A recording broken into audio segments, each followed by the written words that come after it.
Hola, buenos días a todos y también buenas tardes para las personas que están un poco más al sur, acá en Latinoamérica. Mi nombre es Ania León, soy la directora ejecutiva de ILSI Mesoamérica y queremos inicialmente darle las gracias a las tres expertas expositoras del día de hoy que van a estar con nosotros y que en unos minutos les voy a presentar. Pero ante todo, muchas gracias a ellas y también a todas las personas que nos acompañan en este auditorio que, pues como pueden ver, el tema de hoy es la vitamina D, su metabolismo, el consumo, vamos a ver cuánto estamos consumiendo en Latinoamérica y lo que tiene que ver o cómo este nutriente, este micronutriente, pues nos afecta y es importante para nuestra salud. Así que bienvenidas a las tres expositoras del día de hoy. Muchas gracias por estar con nosotros y bienvenidos a cada una de las personas que están en el auditorio.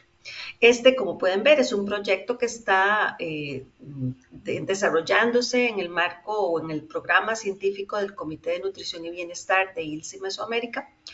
Y es parte de lo que nosotros hemos ido desarrollando sobre, perdón, o con el fin de brindar información científica alrededor de la relación que hay entre los alimentos, los nutrientes y la salud específicamente. Para los que no conocen ILSI, pues nosotros somos una organización no gubernamental sin fines de lucro que reúne a personas científicas que trabajan en un nivel, en un ambiente completamente neutral y del más alto nivel de integridad científica para proveer ciencia. Uno de nuestros objetivos más importantes, por ejemplo, el día de hoy es de comunicar ciencia alrededor de la vitamina D específicamente y con el objetivo de mejorar la salud pública, el bienestar y el desarrollo sostenible. Esos son nuestros tres grandes pilares. Existimos en todo, prácticamente en todo el planeta y reunimos pues básicamente personas de la academia, de la industria y del gobierno para desarrollar, en este caso, pues capacitaciones, pero también proyectos donde se genera evidencia científica para luego ser utilizada por los diversos sectores. Y así es en prácticamente desde Japón, la India, Europa, el sureste de Asia, Latinoamérica y por supuesto también los Estados Unidos y Canadá. Si quieren conocer más sobre la Federación de ILS y sus políticas, nuestros 8 principios de integridad científica, pueden, por supuesto, ir a nuestra página web donde están todos los detalles de este tema. La agenda de hoy, como les conversaba inicialmente, pues nos vamos a hablar, el enfoque es la vitamina D y vamos a hablar sobre los primero, la doctora Gabriela nos va a hablar sobre los aspectos bioquímicos y metabólicos. En segundo lugar, la doctora Raquel nos va a hablar sobre la ingesta en Latinoamérica y en Costa Rica, o sea, que es cuánto estamos consumiendo de vitamina D. Y la última parte del seminario del día de hoy es por parte de la doctora Consuelo, nos va a hablar sobre el estado actual, consumo y factores determinantes. Ella nos acompaña desde Chile, como les voy a hablar en un momentito. También siempre hacemos una exención de responsabilidad, donde decimos que las opiniones expresadas por las conferencistas el día de hoy no lo hacen en nombre de ILSI, ellas trabajan, son parte de instituciones universitarias donde desarrollan su vida profesional y además también, y aquí es básicamente un agradecimiento porque todas estas personas hoy y siempre actúan de forma voluntaria y con total libertad de preparar sus presentaciones. Además también al ser de forma voluntaria no reciben ningún tipo de remuneración por su participación. Y como siempre recordamos, pues preparar una presentación normalmente lleva bastantes horas de trabajo y por eso es tan importante, siempre les damos las gracias y a los que están en la audiencia, pues siempre tratamos de que pues promover que las personas pues tomen muchísima atención y que pues aprovechemos estas horas que las personas nos están regalando, que los expertos nos están regalando.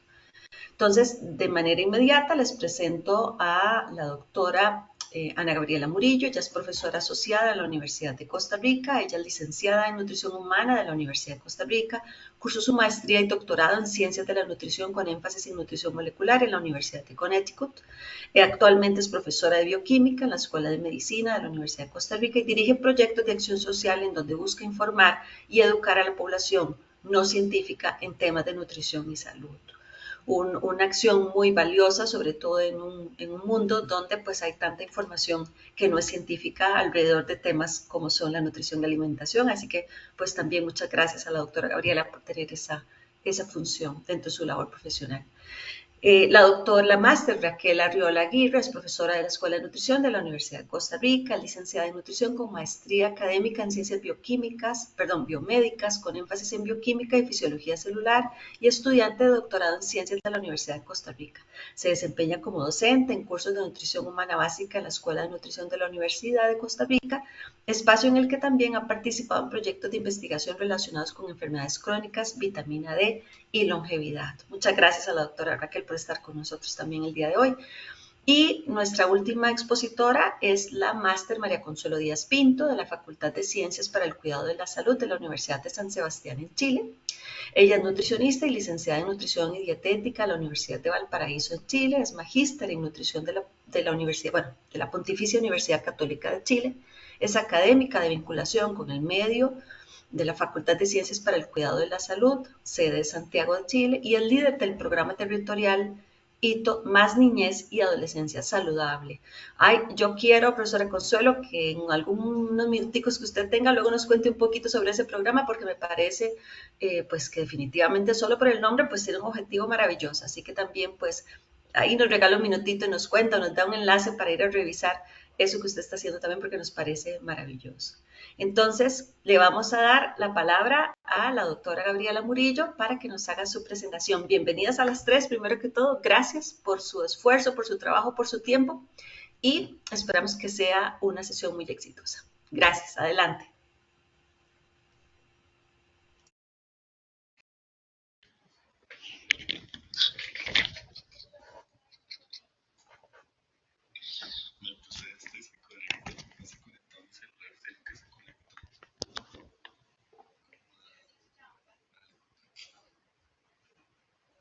Listo.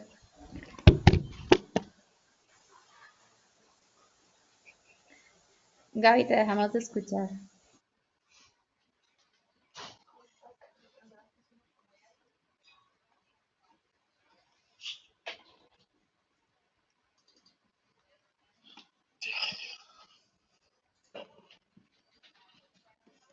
Voy a intentarlo otra vez.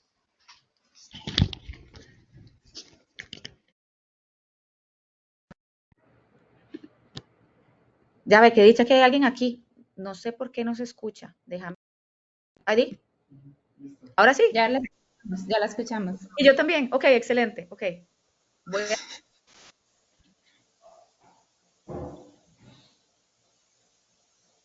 Ya no la escuchamos.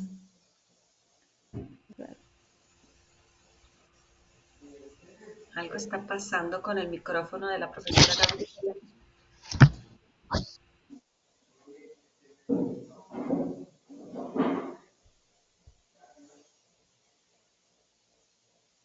Porque yo es interesante porque no la escucho allá. Ajá.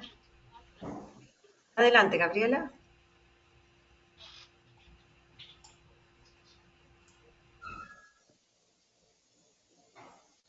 Sí, no se está escuchando.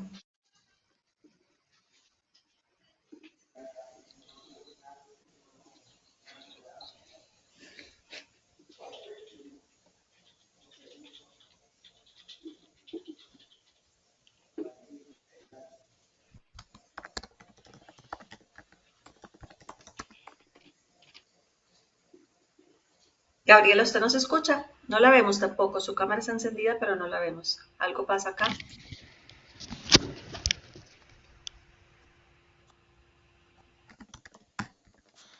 Ve, aquí escucho.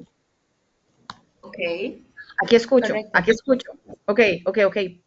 Qué horror. Y si lo probamos. Voy a tratar de compartir pantalla de nuevo. Usted está compartiendo pantalla, profesora. Nosotros vemos su pantalla y ahora sí la escuchamos. Lo que pasa es que por alguna razón se nos va su micrófono. Ok. ¿Y Y ahora? no sé perfecto, la Ahora sí. escucho. Listo. Ok. Voy a Adelante. tratar de no tocar nada. Qué horror. Muchas gracias. Perdón. Ok, voy a hablar de la vitamina D, aspectos bioquímicos y metabólicos. Como les estaba contando, voy a dividir la presentación en 4 secciones: historia y síntesis, biodisponibilidad y absorción, metabolismo y otras funciones no relacionadas. Ok, voy a empezar con la parte de síntesis y un poquito de historia, haciendo énfasis en la fotobiogénesis. Y a mí esto me da mucha risa porque cuando yo cuento historias, la gente siempre me dice, pero es que empezaste desde el puro principio. y cuando estaba preparando esta presentación, casualmente voy a empezar en la prehistoria. Entonces, téngame un poquito de paciencia, pero eso es muy interesante. Resulta que la fotobiogénesis, que es lo que conocemos como la síntesis de vitamina D a través de los rayos ultravioleta del sol, tiene orígenes prehistóricos con este fitoplancton que existió o existe en el Océano Atlántico desde hace 500 millones de años. Es sabido y es reconocido que los rayos del sol son utilizados por los organismos para producir carbohidratos, específicamente glucosa. Sin embargo, este organismo que está acá fue capaz de utilizar los rayos ultravioleta del sol, específicamente los rayos ultravioleta del tipo B, y convertir su ergosterol, que es un esterol no animal, y convertirlo en previtamina B2. Y vean qué interesante, porque estos organismos lo absorben a 260 nanómetros, que es la misma longitud de onda en la que se absorbe rayos ultravioleta para el ADN y el ARN. Después de tener esta vitamina D2, esta previtamina D2, se puede absorber un poquito más a 280 nanómetros, que es donde las proteínas pueden absorber rayos ultravioleta. Entonces, si se dan cuenta, se ha considerado que la vitamina D fue el primer bloqueador solar, porque esto les hizo a estos organismos proteger su ADN y sus proteínas de los rayos dañinos del sol. Casualmente, también hay autores que proponen que con esta vitamina D2 que se formaba, altas concentraciones les hacía sentir a estos organismos que debían alejarse de la superficie y buscar zonas más alejadas del sol. Entonces, el proceso de fotobiogénesis, es decir, síntesis de vitamina D a partir de los rayos del sol, es conocido y ha ocurrido desde la prehistoria. Ahora, vamos a avanzar un poquito, unos millones de años para acá, y nos vamos a 1600, con la revolución industrial en Europa del Norte, en la que se hicieron un montón de fábricas, había muchísimo humo y las casas empezaron a ser menos expuestas por el humo, por la contaminación, por el sonido. Entonces cada vez estaban como más encerradas. Y esto se dio concomitantemente a la aparición de defectos óseos en niños, que es lo que conocemos como raquitismo. Varios investigadores propusieron por ahí de 1800 que había algo en estos niños que no estaban obteniendo, y un investigador utilizó una lámpara de mercurio y la ponían estos niños en sus lesiones y se daba cuenta que mejoraban las radiografías de estos infantes. Algo que a él le llamó la atención también fue que si se ponía esta lámpara contra uno de los brazos, la situación mejoraba en otras partes de su cuerpo. Entonces, se propuso que cualquier cosa que viniera del sol no es algo que causaba un efecto directo donde tocaba el sol, sino que generaba una molécula que podía viajar por sangre y resolver estos problemas óseos conocidos como raquitismo. Para 1930, en Europa se utilizó la fortificación o utilizar vitamina D a partir de ergosterol. De hecho, utilizaban ergosterol y ponían rayos ultravioleta en los alimentos para aumentar la cantidad de vitamina D. Y como pasa casualmente, inclusive ahora cuando una vitamina está de moda, pues todo el mundo quería ponerle vitamina D a todo. Empezaron con los lácteos, pero después había hasta cremas para la piel con vitamina D. Lo que pasó fue que en 1950 empezaron a darse casos de hipercalcemia, principalmente en niños. Entonces se prohibió la fortificación y se utiliza ahora de manera más controlada. Y bueno, ¿qué es lo que pasa con los rayos ultravioleta en tejidos animales? Es muy parecido, solo que no vamos a trabajar con ergosterol, vamos a partir del 7-dehidrocolesterol.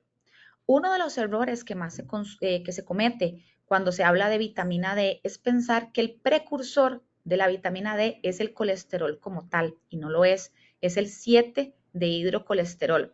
Ven acá a la izquierda, esta molécula en una célula, por ejemplo en el hígado, puede convertirse gracias a una enzima, es un proceso enzimático, en colesterol. Sin embargo, en las células de la piel, específicamente en los queratonocitos, este 7-dihidrocolesterol, en un proceso que no es enzimático, sino mediado por los rayos ultravioleta del tipo B, específicamente de 290 a 315 nanómetros, se convierte en una vitamina D3. Claramente, esto es muy variable, depende mucho de la hora del día. Este pico de síntesis se da cuando los rayos caen de manera perpendicular, es decir, a mediodía. Cambia también con la pigmentación de la piel. Un médico en la ciudad de Nueva York, cuando estaba este asunto del raquitismo, puso a unos niños en el techo, bueno, no los puso en el techo, pero se subió al techo con unos niños y se dio cuenta que los niños con piel negra tienden a tener menor cantidad o menor concentración de vitamina D independientemente de la exposición solar. Las personas que están más pigmentadas, con más melanina, pues sintetizan menos. De igual manera, la latitud, nosotros que vivimos en zonas tropicales donde tenemos exposición al sol durante todo el año, pues tenemos más oportunidad de realizar nuestra fotobiogénesis.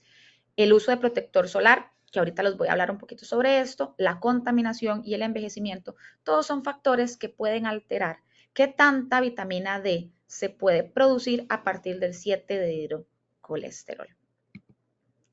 Y bueno, esto es lo que pasa. El 7-dihidrocolesterol recibe los rayos ultravioleta, como les dije, de 290 a 315 en su pico máximo de nanómetros, esta longitud de onda, y se forma una previtamina D3 que es bastante inestable. Entonces, con el calor, esta pasa a vitamina D3. Sin embargo, cuando la síntesis es mucha, esta vitamina D3 se devuelve a previtamina D3. ¿A qué voy con esto? Que la exposición solar no genera toxicidad. Cuando estábamos hablando de estos niños con hipercalcemia, son cuando los consumían por medio de la dieta, productos fortificados en grandes cantidades. Pero la exposición solar, por este cambio, este equilibrio que hay entre pre-D3 y D3, no van a generar exposición tóxica o concentraciones elevadas.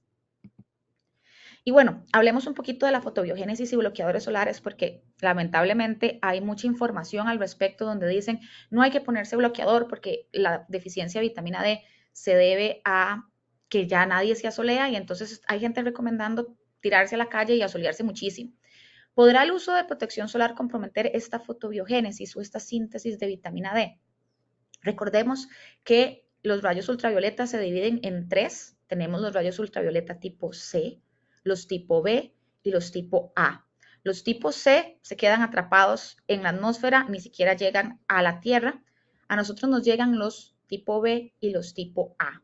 La fotobiogénesis se da específicamente con los de tipo B, que son los que se quedan en la superficie de la piel y son los que normalmente nos causan quemaduras por el sol.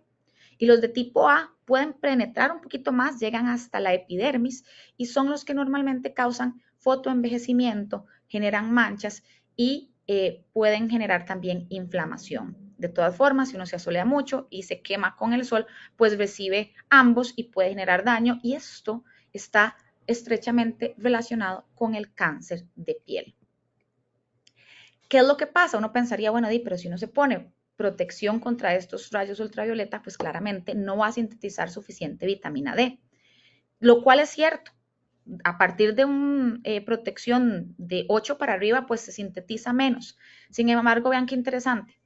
La protección contra rayos ultravioleta de tipo A protege a la vitamina D, es decir, la mantiene más estable. El uso de protección solar aumenta que nos expongamos al sol. A nadie le gusta quemarse, entonces cuando nos ponemos bloqueador, hace que no nos dé tanto miedo irnos a caminar por el sol, por ejemplo, en lugar de estar encerrados buscando sombra o estarnos cubriéndonos, pues cuando usamos protección solar aumenta la exposición al sol.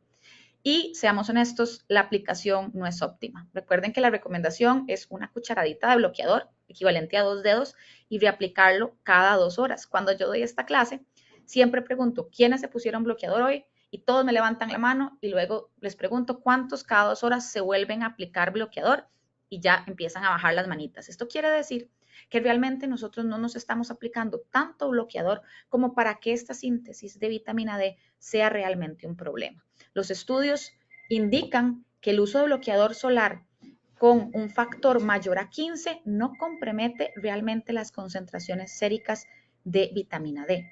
Y además, recordemos que esta no es nuestra única fuente de esta vitamina, ya que podemos obtenerla a partir de la dieta. En resumen, con respecto a esto, no hay evidencia que respalde la exposición solar sin fotoprotección. Así que pónganse bloqueador porque sobre todo hay ciertas personas que son más susceptibles, no se justifica que se deje de utilizar bloqueador para sintetizar vitamina D y mucho menos a las 12 mediodía. Ok, ahorita voy a hablarles un poquito sobre biodisponibilidad y absorción. Recordemos que biodisponibilidad quiere decir la cantidad de algún nutriente que se consuma, cuánto porcentaje realmente llega a sangre. Entonces vamos a hablar un poquito sobre la vitamina D que consumimos a partir de la dieta. Ok, hay muchas cosas pasando en esta diapositiva, entonces vamos a empezar por esta parte. La parte de la derecha hacia arriba tenemos que el 20% de la vitamina D que podemos tener nosotros en sangre proviene de fuentes exógenas, es decir, no es sintetizada gracias a los rayos del sol. Estoy hablando de fuentes dietéticas o suplementos. Aquí vamos a hacer esa división, no sé si quedó claro al inicio, cuando hablamos de vitamina D3, estamos hablando de formas de la vitamina que provienen de fuentes animales. Entonces, cuando comemos pescados, huevo, alimentos fortificados, estamos hablando de vitamina D3. Y cuando hablamos de vitamina D2, estamos hablando de fuentes no animales. En este caso, principalmente, estamos hablando de hongos. De hecho, estos se pueden sacar a partir de la exposición de ciertas levaduras a rayos ultravioleta y de ahí se puede sacar suficiente vitamina D para hacer suplementos. Cuando nosotros consumimos esta vitamina D, llega al estómago, esta vitamina no es sensible al pH y la pepsina ayuda a que se libere de las proteínas. Recuerden que muchos de los alimentos que consumimos vienen dentro de una matriz, es decir, no es solo la vitamina D solita, sino que viene con su proteína, con su grasa, y entonces esta pepsina libera a la proteína.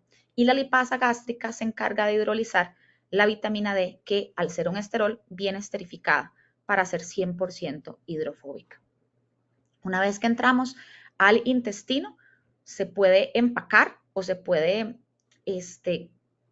transportar por medio de kilomicrones y de ahí nos vamos a ir a sangre. Quiero hacer énfasis aquí un momentito a que hay factores de esta matriz que pueden interferir con esta absorción. Por ejemplo, los ácidos grasos de cadena muy larga o los ácidos grasos poliinsaturados o un exceso de fibra pueden disminuir esta absorción de vitamina D, así como la grasa monoinsaturada tiende a aumentar la absorción. Además, el consumo concomitante de ciertos medicamentos también afecta que tanto se absorba. La mayoría de esta vitamina se va a absorber en el yeyuno y en el ilio, es decir, las partes ya más distales del sistema digestivo. Si hacemos un zoom hacia cómo se absorbe, aquí a la izquierda podemos ver que se han propuesto varios transportadores inespecíficos para la absorción de la vitamina D. Tenemos al SRB1, tenemos al NPC1L1, estos dos son principalmente receptores o transportadores de colesterol, y tenemos al CD36, que es un transportador inespecífico, pero que por ahí entran sobre todo los ácidos grasos. Entonces, esto indica que o refuerza esta idea de que la vitamina D se absorbe mejor cuando consumimos alimentos grasosos o cuando se consume con alimentos con grasa. Vean aquí estas flechas. Los esteroles, por lo general, también tienen un proceso de eflujo, es decir, ciertos transportadores como ABCG5 o ABCG8 que pueden agarrar los esteroles que se absorben y tirarlos de nuevo al lumen. Sin embargo, esto no está bien descrito en la literatura. Supongamos que la vitamina D se absorbió y ya la tenemos dentro del enterocito. Vamos a empacarla ahora a los kilomicrones, que son moléculas lipoproteicas que se encargan de transportar lípidos por la sangre. Y aquí de nuevo, en línea punteada, es posible que ciertos pedacitos de vitamina D o ciertas trazas de vitamina D puedan empaquetarse directamente a HDL a través de ABCA1. Sin embargo, la mayoría se va por kilomicrón. El kilomicrón tiene una gran diferencia con respecto al resto de los nutrientes. Cuando comemos proteína, cuando comemos carbohidratos, pues estos nutrientes se absorben y se van por vía portal directamente hacia el hígado. Las grasas no. Los kilomicrones viajan por linfa y después caen a sangre, en donde pueden depositar su contenido, ya sea en tejido adiposo o en músculo.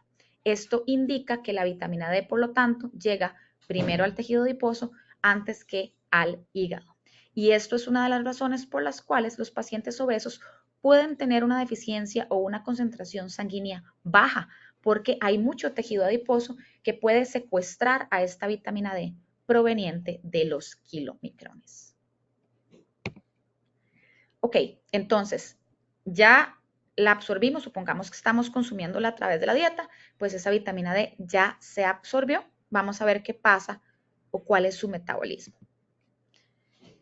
Entonces, ya sea que esta vitamina D haya venido por exposición solar, por fotobiogénesis, o haya venido por la dieta, se haya absorbido ya sea en forma de vitamina D2 o vitamina D3. Ninguna de estas formas es una forma activa. Ninguna de estas formas tiene las acciones que tiene la vitamina D. Tenemos que prepararla y la primera preparación se hace en el hígado, donde se va a hidroxilar, es decir, se le va a poner un grupo hidroxilo en el carbono número 25. Entonces, si vemos las estructuras, todos estos esteroles tienen un grupo hidroxilo o un grupo H aquí en la esquinita de abajo.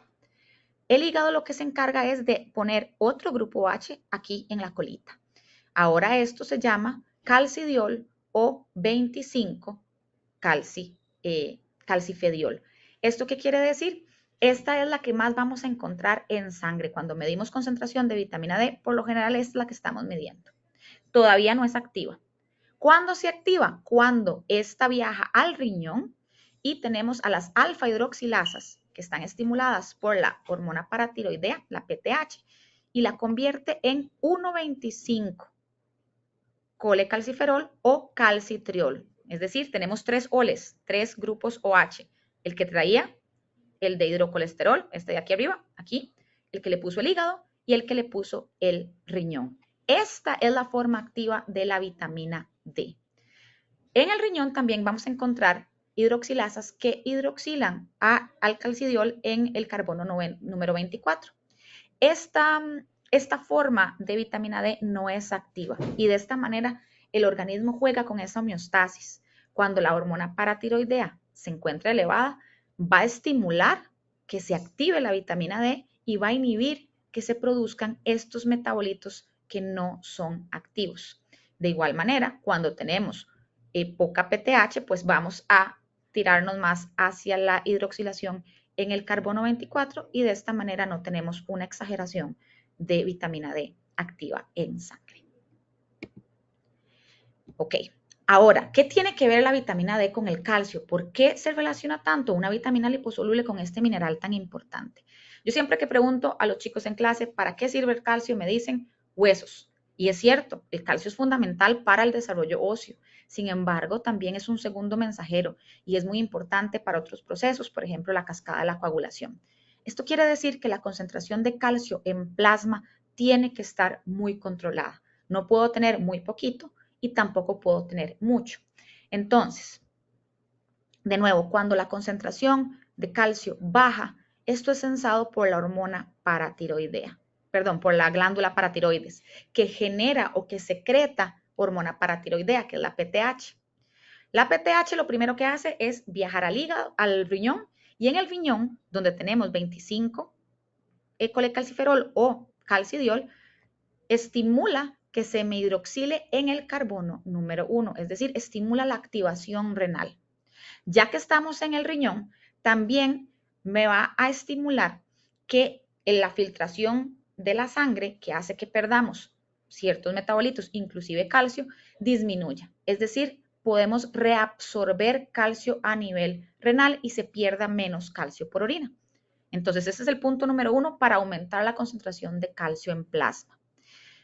Lo otro que podemos hacer, ya que la vitamina D está activa, es que esta me viaje directamente al intestino a aumentar la absorción de la vitamina D que provenga de la dieta. Ahora les hablo un poquito más de eso. Y ya Si esto no está funcionando, nos vamos a hueso. Y la vitamina D en el hueso va a estimular la resorción ósea, es decir, que en casos de que haya calcio en plasma peligrosamente bajo, el organismo sacrifica hueso, es decir, se rompe un poquito, libera ese calcio para restablecer la cantidad de calcio en plasma.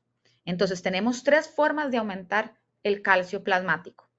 Botar menos por orina, es decir, aumentando la reabsorción, absorber más de lo que provenga de la dieta a nivel intestinal y aumentar la resorción ósea. Una vez que el calcio se restablece y tenemos una cantidad suficiente, pues igual la glándula paratiroidea dice, ok, ya estamos, dejamos de secretar PTH y por lo tanto no tenemos una exageración de esta señalización de la vitamina D, que realmente se conoce como una acción hormonal. Les dije que iba a hacer un poquito de énfasis en lo que es absorción del calcio mediado por la vitamina D, porque quería contarles que normalmente cuando estamos consumiendo bastante calcio, cuando tenemos una dieta rica en calcio, este calcio puede entrar de forma paracelular, es decir, a través de los enterocitos puede meterse por ahí y no hay ningún problema. Sin embargo, como esto obedece gradientes, cuando tenemos concentraciones bajas de calcio en el intestino, pues no hay suficiente como para que el calcio pase. Y aquí vamos a utilizar transportadores, específicamente transportadores inespecíficos de metales divalentes o bien transportadores más específicos. ¿A dónde viene o cuál papel juega esta vitamina D activa? Resulta que la vitamina D puede entrar al enterocito y fomentar la síntesis de calvindinas, que son proteínas ligadoras de calcio, que atrapan el calcio que acaba de entrar y lo empujan hacia la sangre.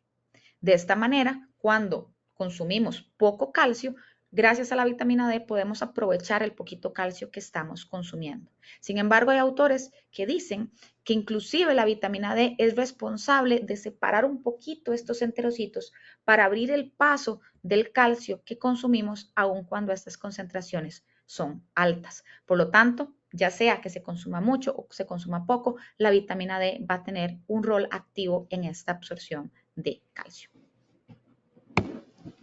Y bueno, ¿qué otras funciones tenemos de la vitamina D? Que es una vitamina que se volvió como muy famosa, que ha tenido se ha hablado mucho de ella, y es que no solamente vamos a utilizar a la vitamina D para regular la homeostasis del calcio, sino que al ser liposoluble, la vitamina D tiene la capacidad de entrar y atravesar membranas celulares donde tiene proteínas ligadoras, donde tiene receptores específicos que pueden atravesar la membrana nuclear, llegar al ADN y poder estimular o modular la expresión genética. Esto quiere decir que no solo trabaja en la síntesis de calvindinas, sino que puede expresar o ayudar a expresar un montón de genes para hacer otras proteínas importantes para la salud humana. De esta manera, tenemos acciones genómicas, es decir, que la vitamina D entre, se una a su receptor, se una a receptores nucleares, principalmente el RXR, donde vamos a encontrar un elemento de respuesta a nivel de ADN que reconoce a la vitamina D, a su receptor y al RXR y puede fomentar la transcripción. O también tenemos acciones no genómicas, donde la vitamina D puede unirse a receptores de membrana y desencadenar una transducción de señales que modulen ciertas moléculas a nivel intracelular que puedan tener efectos a nivel sistémico. Entonces, como para ir cerrando esta parte de metabolismo, recordemos que tenemos a la vitamina D, que ya sea que se consuma en la dieta o se pueda fomentar o sintetizar a través de los rayos ultravioleta del sol. Tenemos la función clásica, que es todo esto que les mencioné sobre inhibir la pérdida, aumentar la absorción o aumentar la resorción con el objetivo de aumentar las concentraciones plasmáticas de calcio.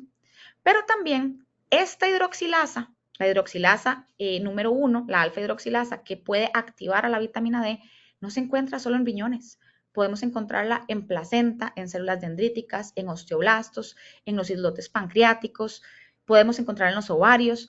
Quiere decir que existen otras zonas del organismo que pueden activar esta vitamina D y tener efectos no clásicos. Se han estudiado efectos antiproliferativos, antiinflamatorios y antibacteriales, lo cual explica la relación directa que tiene la vitamina D con el sistema inmune o la respuesta inmune. Inclusive se ha visto que puede regular la presión arterial y la glicemia. Por lo tanto, todas estas formas de metabolismo de la vitamina D son súper importantes y son vitales para el adecuado funcionamiento del organismo. Esto es lo que tenía preparado para hoy. Yo sé que tal vez para las personas que no están muy al día con las cosas moleculares puede ser muchísima información. Con todo gusto, si tienen alguna duda, algún comentario, me pueden escribir al correo o hacerme la consulta en mi Instagram, que es Bioquímica en Pijamas, y con todo gusto pues les aclaro las dudas. Muchísimas gracias por su atención y también si necesitan leer un poquito más al respecto, si les llamó la atención el tema, pues tengo varias referencias de consulta. Entonces me pueden escribir y yo con todo gusto pues les comparto los artículos. Muchas gracias. No, gracias a usted, profesora Gabriela. Les decía a Vanessa y a Dayana que ese entusiasmo para explicar estas cosas le dan ganas a uno de volver a estudiar todo otra vez. Sí, así que Además, siempre me pasa un susto, qué horror.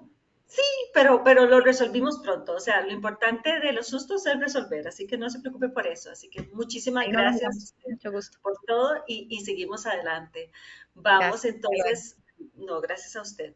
Les recuerdo a todos, antes de darle la palabra a la profesora Raquel, que por favor anoten sus preguntas, sus consultas en el chat de preguntas que tenemos, para que al final ellas, bueno, para que podamos dar respuesta a la gran mayoría de esas preguntas, ¿ok?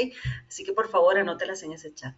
Y le damos la bienvenida entonces a la profesora Raquel Arriola, que nos acompaña el día de hoy. Bienvenida, profesora. Y gracias por su tiempo preparando esta presentación y por supuesto por lo que nos regala el día de hoy, su conocimiento y su experiencia. Así que adelante. Bueno, muy buenos días. Un gusto estar acá con ustedes y compartir un poquito de la información que tenemos sobre ingesta de vitamina D y también sobre niveles de suficiencia y insuficiencia plasmática. Voy a intentar compartir pantalla. Vamos a ver cómo nos va.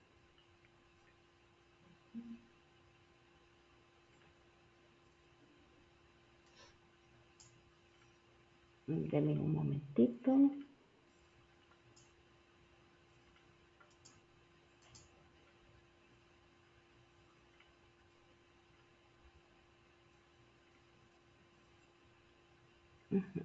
Me dicen si se está viendo, por favor. Si la vemos, nada más hay que ponerla en modo presentación y estamos listas, profesora. Ah, ok, vamos a ver, porque yo la tengo en modo presentación, pero parece que no está funcionando. Sí, la estamos viendo en... Ajá, vamos a ver si lo compartimos diferente.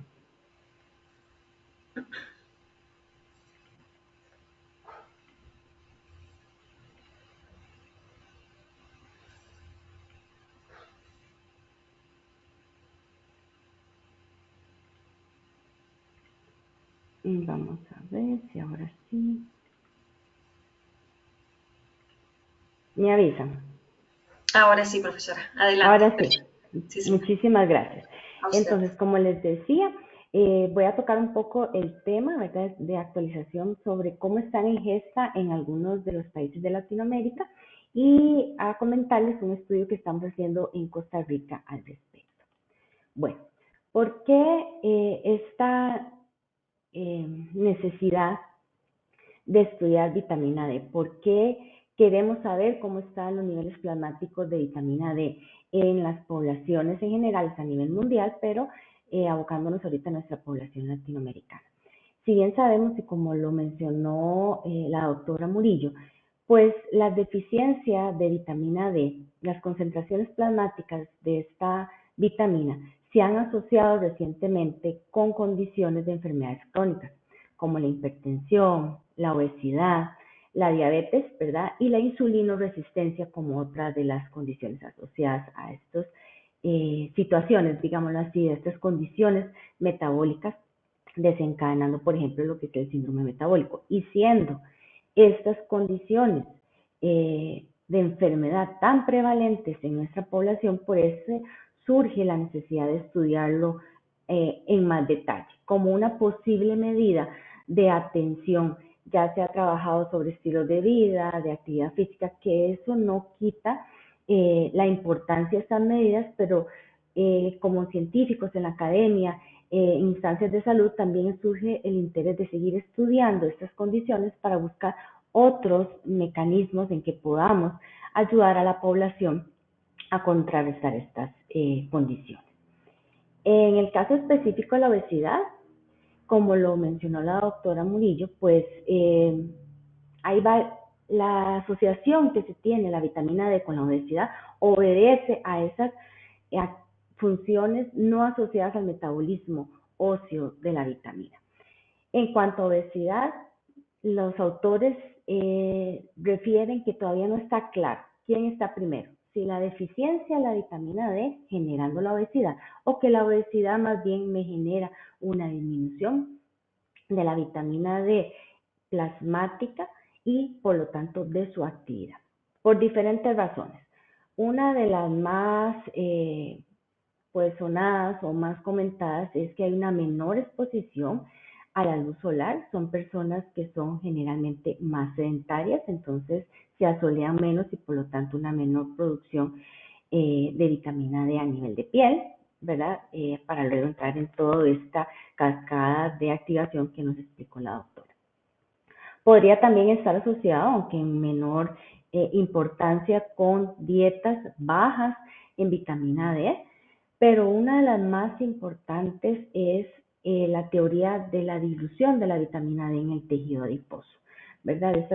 La vitamina D, al diluirse, acumularse en el tejido adiposo y estas personas tener un mayor volumen de vitamina D, mayor volumen de grasa y una acumulación de esta en ese tejido, pues ve comprometidas sus funciones.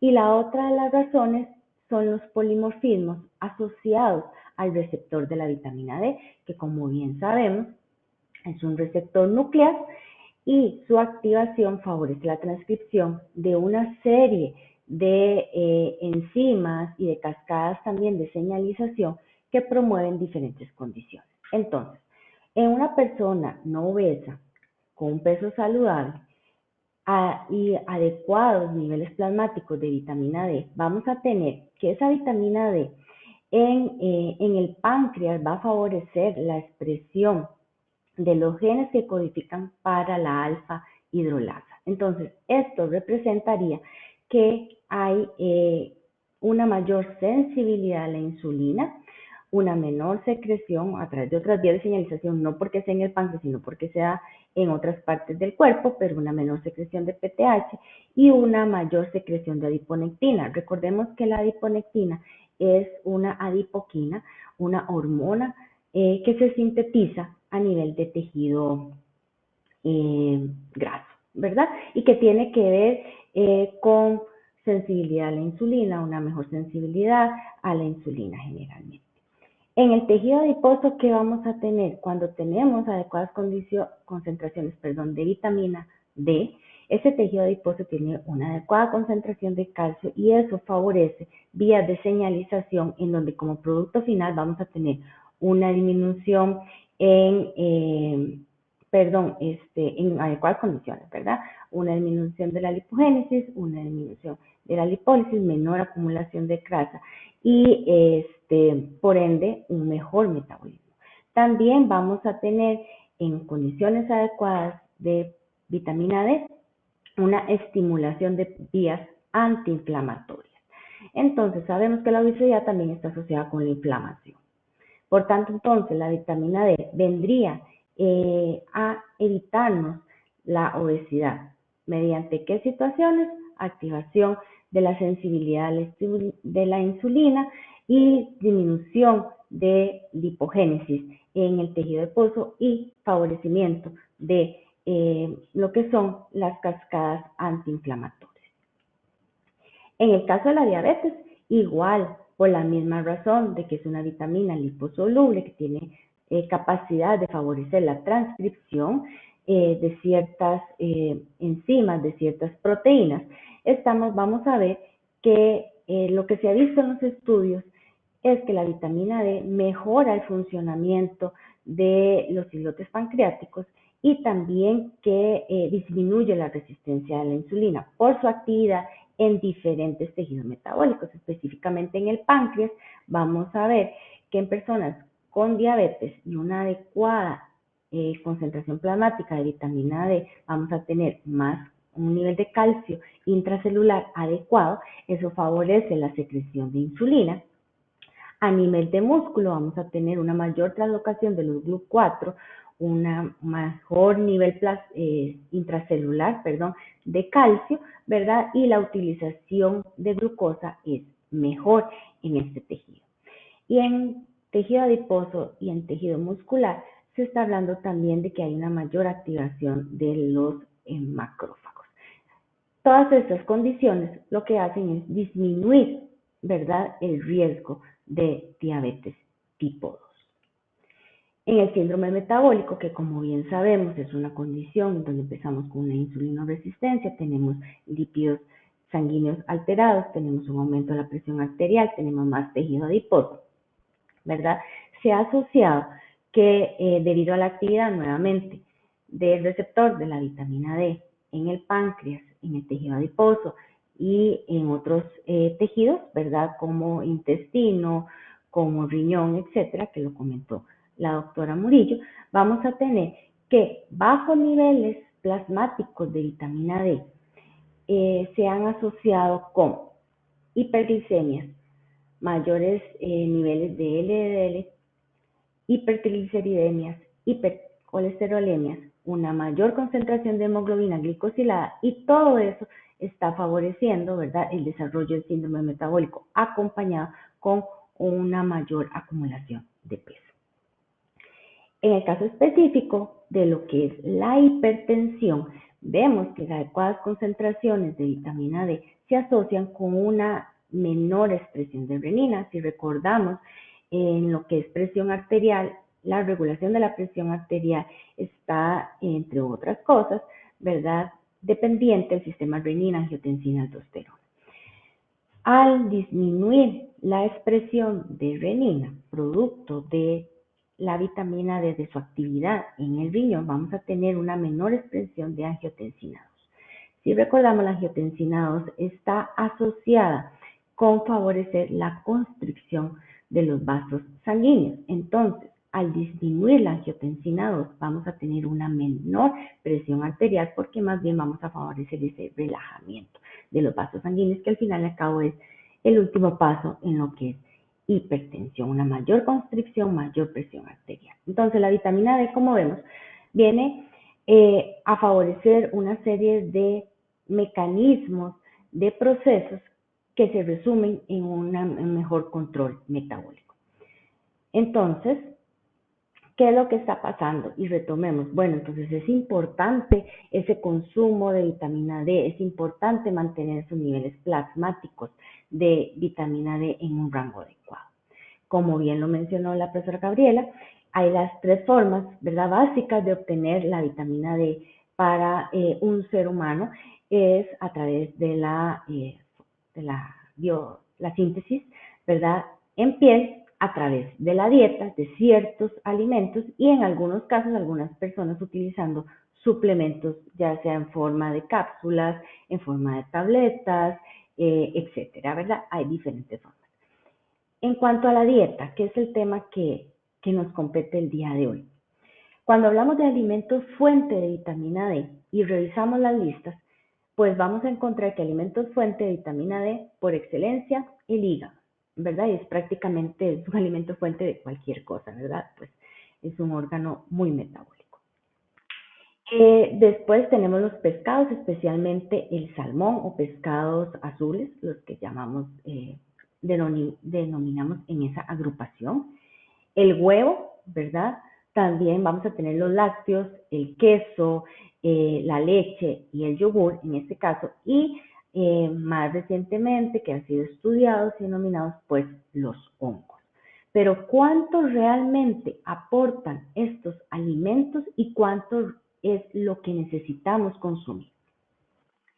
Según las recomendaciones de ingestas dadas por las organizaciones en Estados Unidos. Las DRIF, ¿verdad?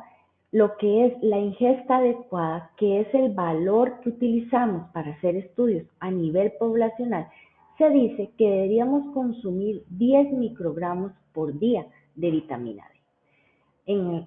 Repito, cuando estamos haciendo estudios poblacionales y evaluando ese consumo en poblaciones, usamos esta recomendación. Cuando estamos trabajando a nivel individual, utilizamos la referencia a las RDA, las recomendaciones dietéticas de ingesta diaria. Ahí que dice, es un poquito más, son 15 microgramos lo que debería consumir un individuo. Entonces, si estoy analizando la dieta de un individuo, tendría que buscar que la alimentación de esa persona cubra los 15 microgramos por día. Pero si estoy evaluando la ingesta a nivel poblacional, buscaría que la población consuma 10 microgramos. ¿Por qué esta diferencia? Las EAR lo que dicen es que con esta recomendación al menos el 50% de la población me cumple el requerimiento. Cuando estamos hablando de la RDA se dice que se está cubriendo el 98% de esa recomendación. Entonces, con esos números claros, pensemos en 15 microgramos por día si estamos hablando de términos individuales. ¿Cuáles son los alimentos fuentes? Los que ya vimos en filminas anteriores. Veamos el contenido. Por ejemplo, salmón. Si hablamos del salmón, 3 onzas de salmón cocido estaría aportando 14 microgramos aproximadamente de vitamina D a la dieta.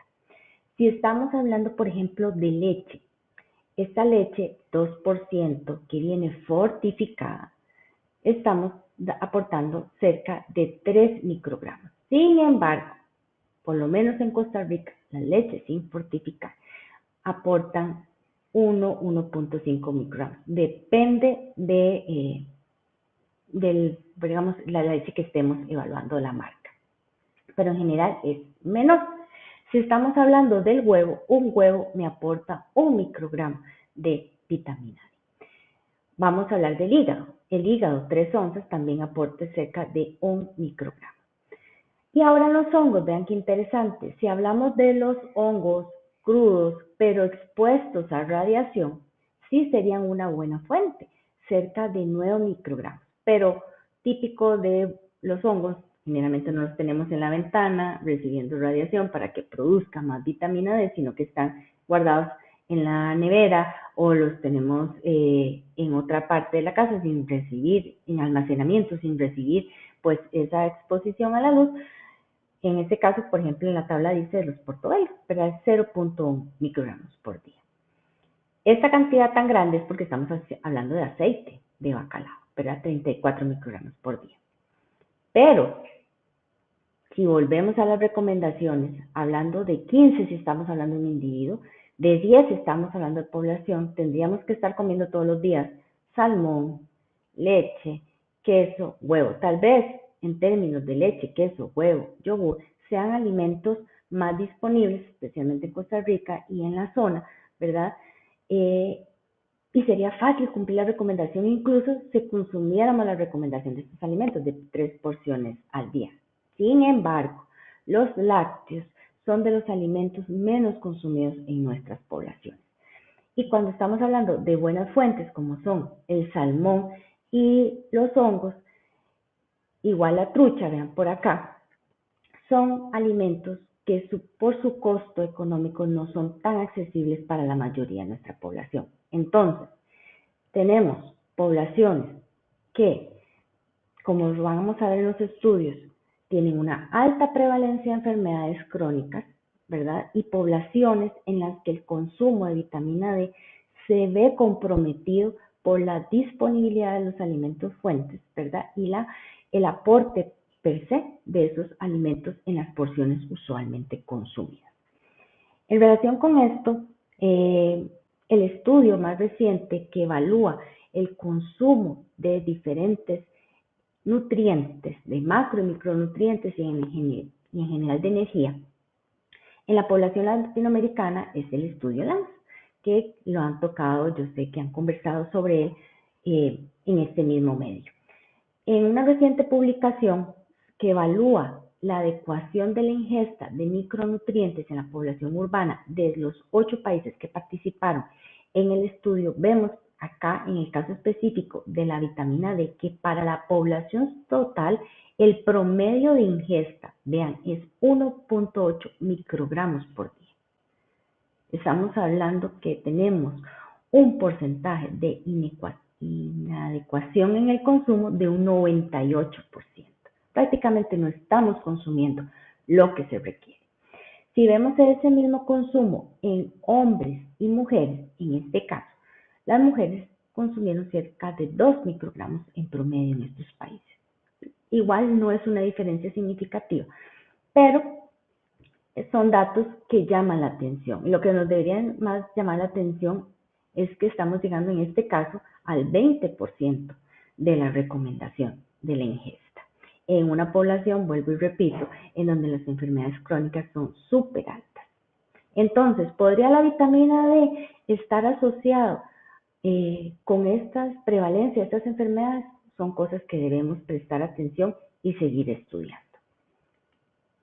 En Costa Rica, en el caso específico de ingesta de calcio y vitamina D, hicimos un estudio utilizando los datos del ENLANS y queríamos ver si la ingesta de calcio y vitamina D se relacionaba con el exceso de peso en la población costarricense.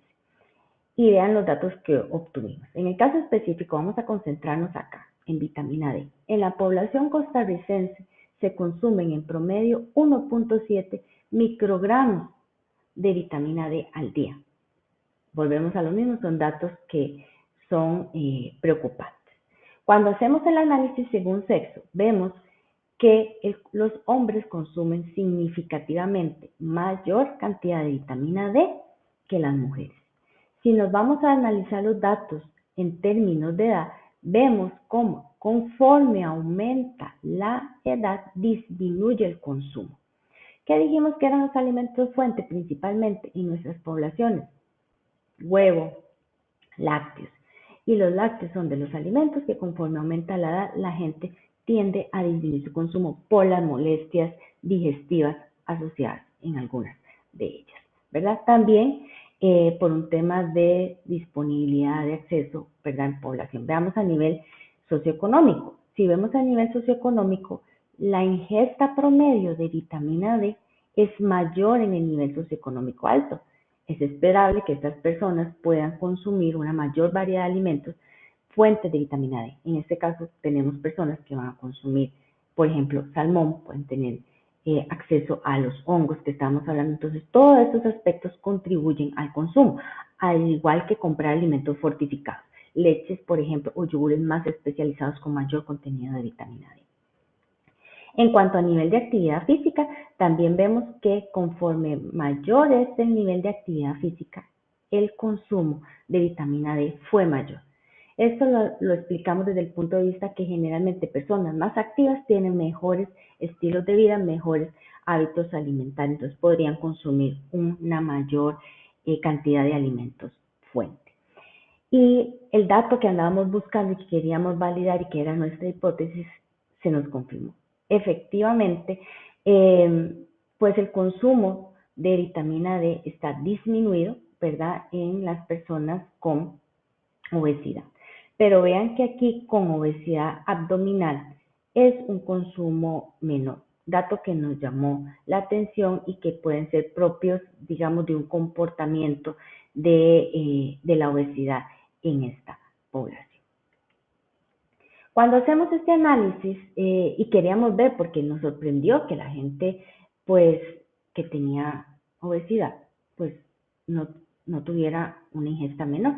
Pero cuando hacemos la asociación con el índice de masa corporal, vemos que en el segundo tertil de consumo de vitamina D, o sea, es decir, que aquí tenemos de 0.2 a 1.9 microgramos por día de consumo de vitamina D, aquí de 2 a 3 microgramos y acá de 3.1 a 10.1. Vemos que entre el tertil 1 y 2 hay un menor IMC.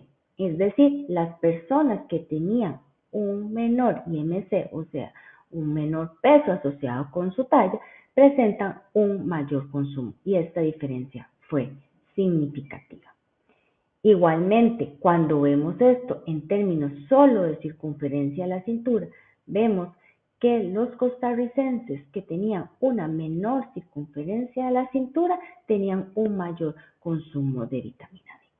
Entonces, son datos que nos empiezan a decir, levantemos las alarmas, el consumo está bajo. ¿Y cómo está el consumo en la población? Vemos que las personas con mayor edad, que tienen más tendencia a enfermedades crónicas, consumen menos. Las personas con menor poder adquisitivo, las personas sedentarias son foco de atención.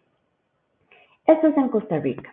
Hay otros estudios en la región en donde se ha no solo trabajado en el consumo, sino que más bien se ha visto la prevalencia, ¿verdad?, de la vitamina, de la deficiencia, perdón. Vemos en datos de Ecuador, en donde se trabajó con un grupo de 245 personas y vemos que un 76% de la población en estudio presentaba deficiencia plasmática de vitamina D y que esto estuvo asociado con factores de riesgo cardiovascular.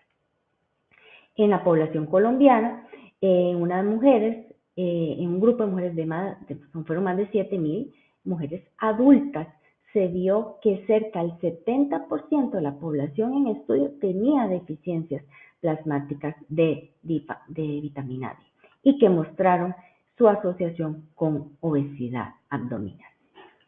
En el caso también de México, encontramos un estudio en donde fue en población adulta mayor, bueno, más de 50 años. Fueron 1.600 personas las que se estudiaron y se vieron que entre mayor es la edad, el ser mujer tiene una asociación con menores niveles plasmáticos de la vitamina, ¿verdad? Y que estos niveles plasmáticos se asociaron con presencia de enfermedades crónicas. Esto llama la atención. La pirámide poblacional a nivel mundial está cambiando. Y si vamos a tener a futuro más adultos mayores con mayor prevalencia de enfermedades crónicas y vemos que los niveles plasmáticos de la vitamina en estas poblaciones es comprometedor, pues son cosas que tenemos que tener presente.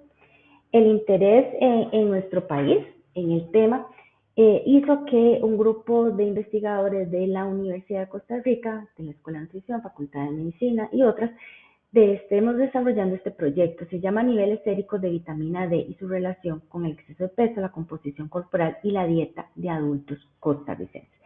¿Cuál es nuestro objetivo? Nuestro objetivo es identificar si hay una relación entre los niveles séricos de la vitamina en la población costarricense y si esto se asocia con dislipidemias, con diabetes, con inadecuado control glicémico, con exceso de peso y con exceso de grasa corporal y también con el consumo.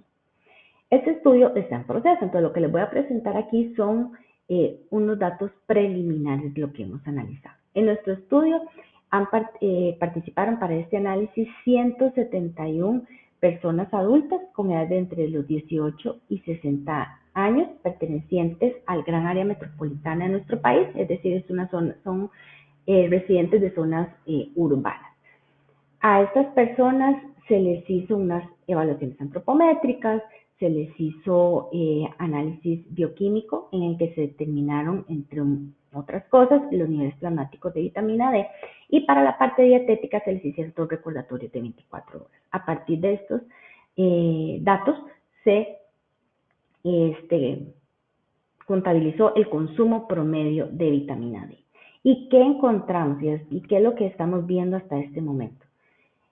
De la población en estudio, un 75% presentó niveles inadecuados de vitamina D. El 74%, como ven ustedes, tienen un nivel insuficiente de vitamina D. Datos que están coincidiendo con los que les comenté de otros países. Esto es a nivel plasmático. Hay insuficiencia en nuestro país, en esta población. Estos datos no se pueden, ¿verdad?, inferir para el resto de la población, pero en una pequeña muestra estamos viendo estas cosas. Cuando hablamos del nivel plasmático, vemos que el nivel promedio de vitamina D en nuestra población fue cerca de 26 nanogramos por mililitro. Esto lo categoriza como un nivel insuficiente. Hay insuficiencia deficiencia plasmática de vitamina D en nuestra población. La deficiencia fue mayor en hombres y vemos cómo el nivel plasmático aumenta conforme aumenta la edad. Dentro de las cosas que queremos determinar es si esto va a estar asociado con uso de suplementos, ¿verdad? Porque si nos vamos a ver el consumo promedio en nuestra población fue de 1.66 microgramos por día, es decir, es un 25% de la recomendación, datos que coinciden con los del estudio ELANS. Vemos que el consumo más bien disminuye conforme aumenta la edad. Entonces llama la atención, el nivel plasmático aumenta pero el consumo disminuye. Entonces queremos ver ahí, a ver qué es lo que está pasando, ¿verdad? ¿Por qué nos están dando estos datos? Cuando analizamos un poco más este consumo en términos de sexo, vemos que los hombres, voy a pasar acá, los hombres tienen un consumo promedio de vitamina D mayor que las mujeres, pero cuando hacemos la corrección del consumo promedio por 1000 calorías, pues esta diferencia no es significativa, tanto en hombres como en mujeres. ¿Qué vimos también en estos primeros análisis? No encontramos una asociación entre el nivel plasmático de vitamina D y el consumo en esta población en estudio. Sin embargo, sí es significativo que el consumo disminuye con la edad. Entonces tenemos que hacer algo en esta línea. Y cuando abordamos un poco más el tema de consumo, queremos ver cuáles eran los alimentos fuentes. Y en nuestra población, el consumo de alimentos fuente de vitamina D está dado principalmente huevos, queso, leche y pescado, en ese orden, ¿verdad? Y que estos son los alimentos que aportan cerca del 75% de ese consumo de vitamina D. Entonces, como reflexión final de mi participación, ¿qué hace falta? Hace falta más estudios sobre el nivel de deficiencia. ¿Qué tan mal estamos? ¿Qué tan deficientes o insuficientes estamos en la región latinoamericana? Sabemos que son estudios que son de alto costo, ¿verdad? Pero necesitamos estudiar esto. Necesitamos estudiar más el consumo de la vitamina en diferentes poblaciones y más en las poblaciones a riesgo. Necesitamos ver, identificar si realmente existe una asociación en nuestra población latinoamericana. El consumo de esta vitamina con las enfermedades crónicas son altamente prevalentes, son altos costos en salud y calidad de vida para las personas. Y si tuviéramos una nueva línea de intervención por medio de la vitamina D, pues sería algo muy valioso que deberíamos tener en cuenta. Entonces les agradezco por su atención. Esta sería mi participación y bueno, quedamos atentos a cualquier consulta que tengan al respecto en el momento oportuno. Muchas gracias, profesora Raquel. Maravillosa la presentación. Yo creo que el objetivo de conocer, aquí le mandan muchos aplausos y corazones, ya ve usted ahí en la pantalla, así que también, al igual que nos pasó con la profesora Gabriela, pues nos dan ganas de seguir estudiando. Yo creo que los que nos dedicamos a la ciencia siempre estamos en este plan, así que pues le agradezco mucho porque fue muy claro y espero que haya muchas preguntas, pero fue muy claro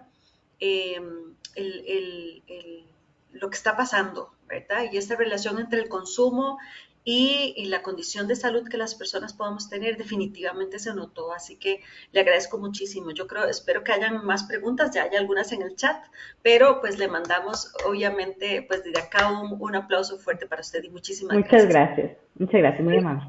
Gracias, le vamos a dar la palabra a la profesora Consuelo que nos va a hablar de esta condición de lo que ella estudia allá en Chile. Así que bienvenida, profesora Consuelo, María Consuelo. Adelante. Muchas gracias. Muchas gracias. No, usted. Muchas gracias. Bueno, yo les voy a presentar acerca de lo que está ocurriendo acá en Chile. Ya tenemos vitamina D, estado actual, consumo y factores determinantes. Ahí sí. Para ponernos todos de acuerdo, ¿cierto? Agradezco mucho las presentaciones de la doctora Gabriela y la doctora Raquel, porque justo vienen muy de la mano para todo lo que les voy a comentar yo ahora de lo que está pasando en Chile.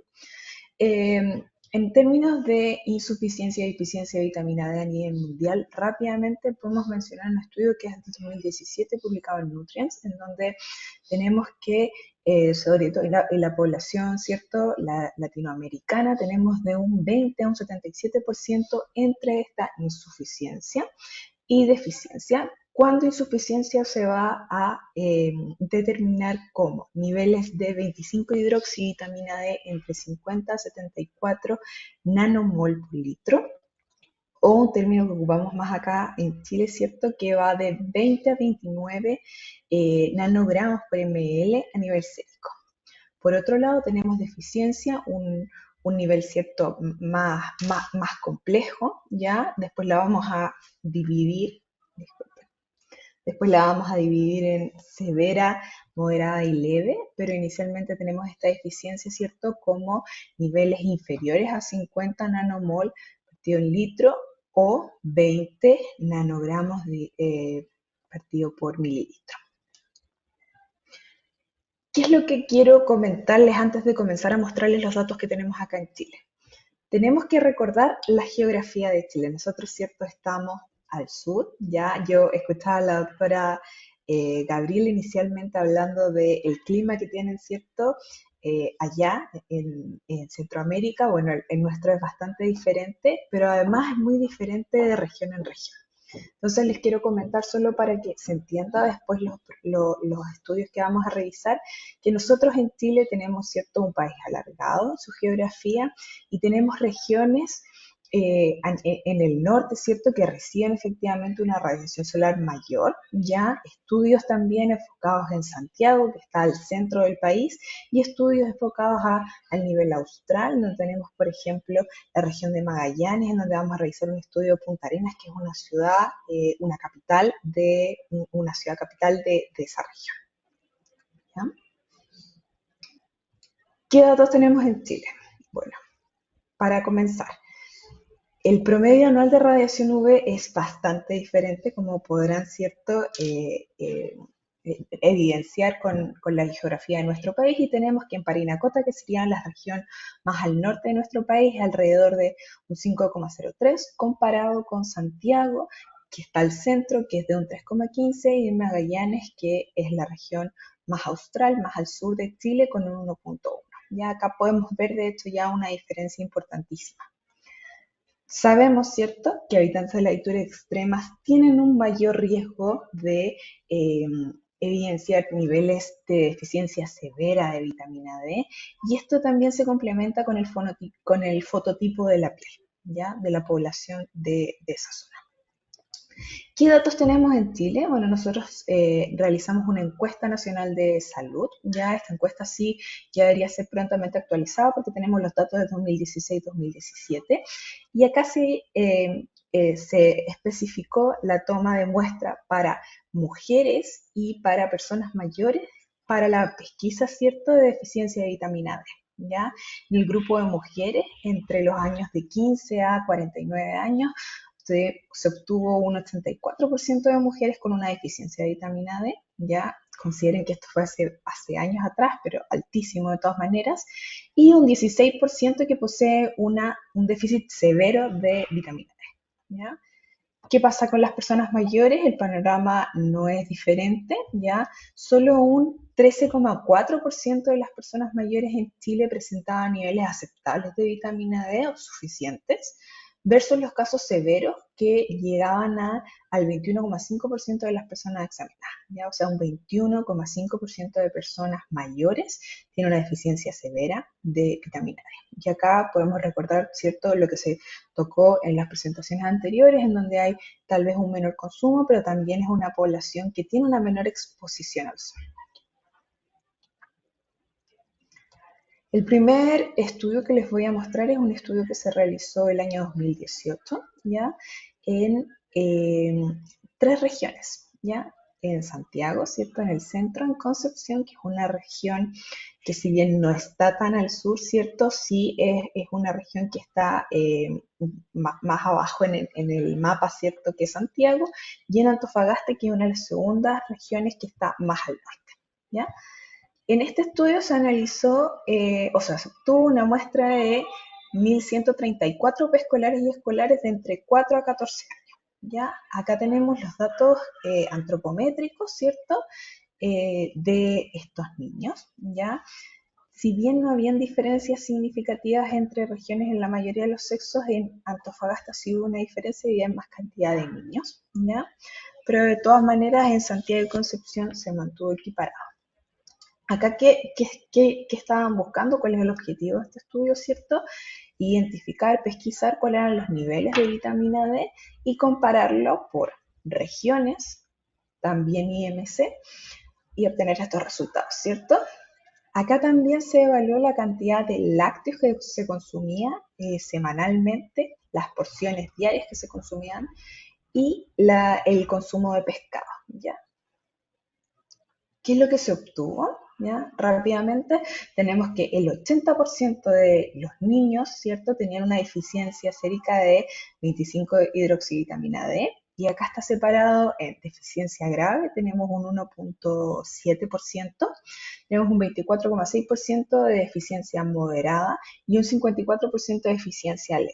¿Ya? En la primera gráfica que podemos ver acá está separado además en niños con un estado nutricional normal, trófico, o niños con sobrepeso u obesidad, ¿ya? Por región.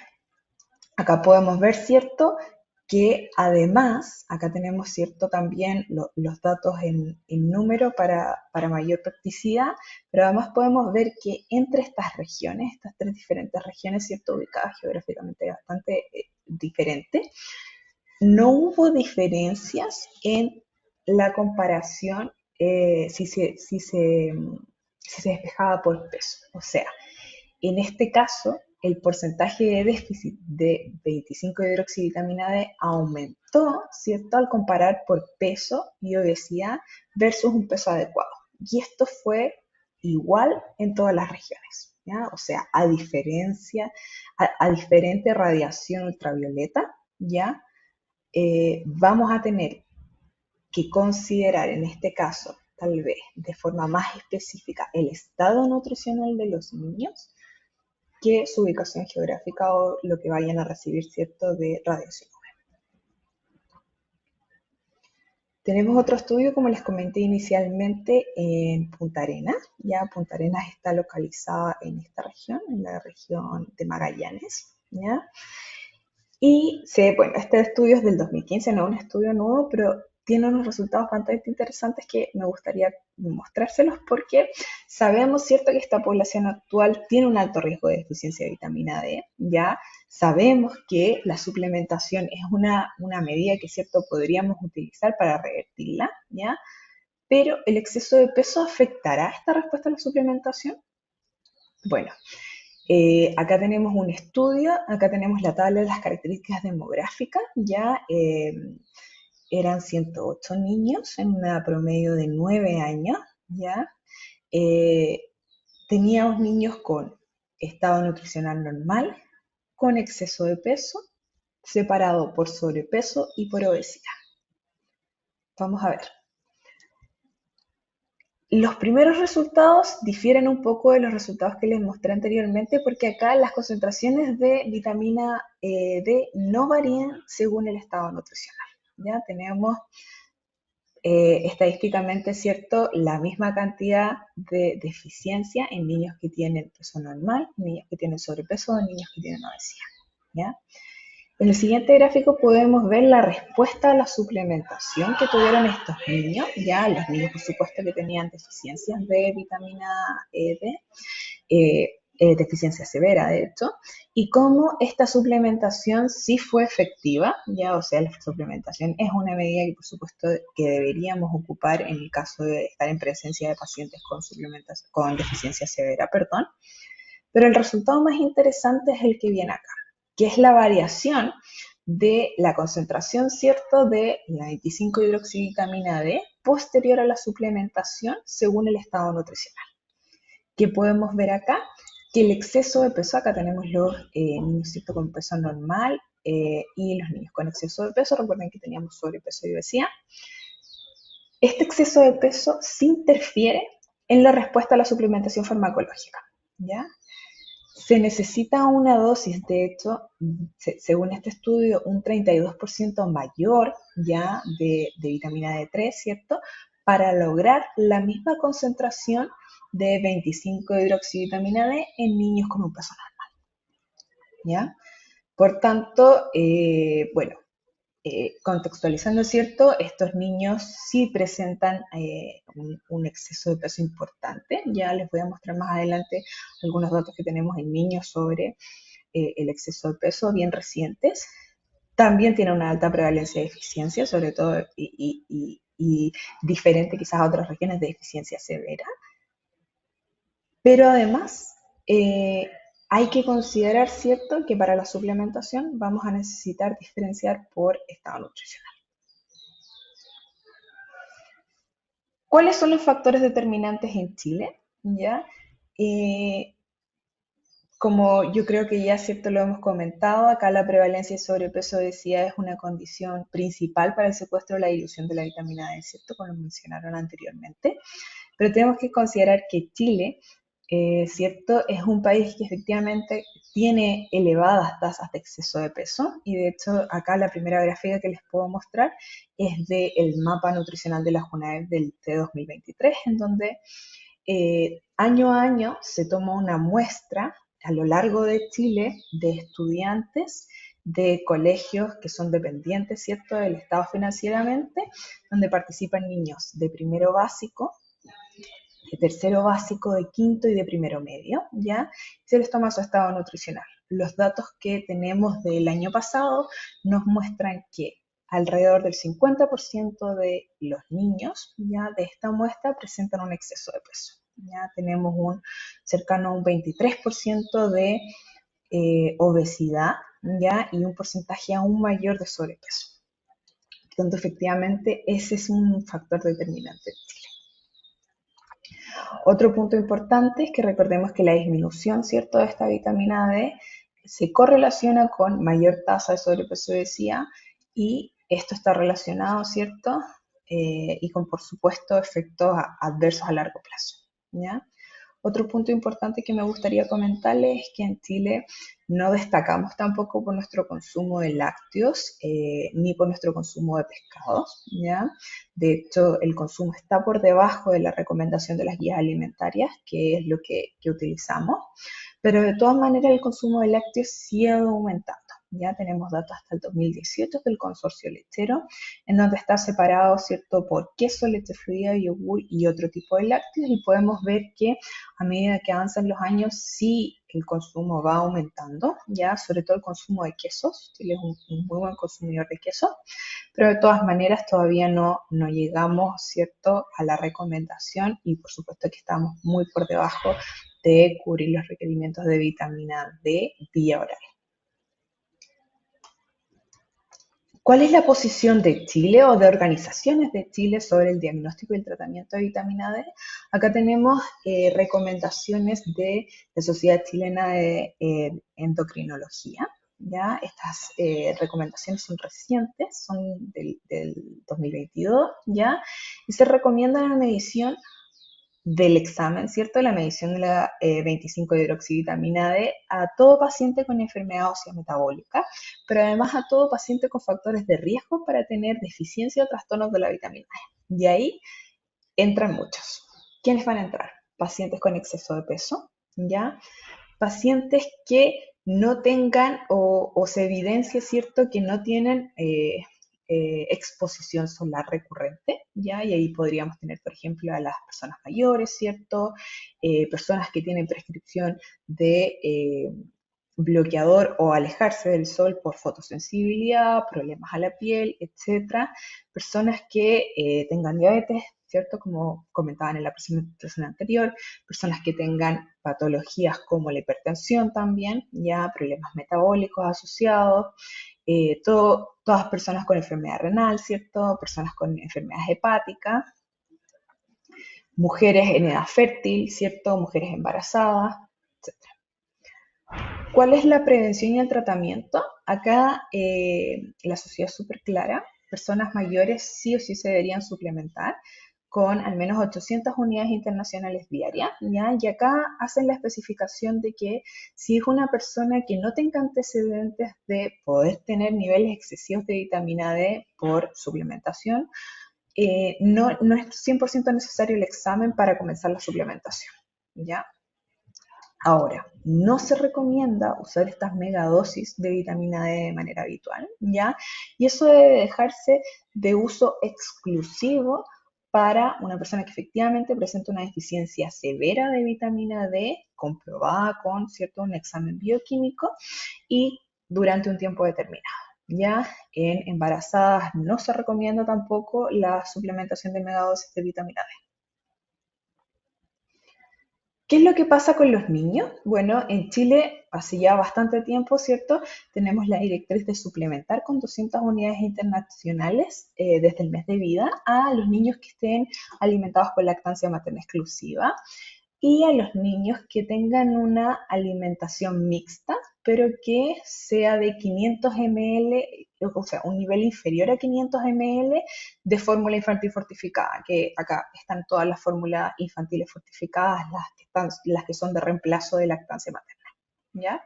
Así que eso se realiza actualmente, eh, está preestablecido hace ya bastantes años. Pero, ojo, porque recientemente el año pasado, ¿cierto? Se detectaron 77 sospechas de reacciones adversas a suplementación con vitamina D, ¿ya? A intoxicación con vitamina D, de hecho, en 9 casos está probado, ¿cierto? Que fueron reportados como errores en la medicación y de los cuales de estos 2 presentaron hipercalcemia como consecuencia de esta suplementación exacerbada de vitamina D, ¿ya? Por tanto, sabemos, ¿cierto?, que tenemos una población importante con deficiencia de vitamina D, pero de todas maneras tenemos que tener ojo con la suplementación, ¿ya? Y solo para terminar, ¿cierto?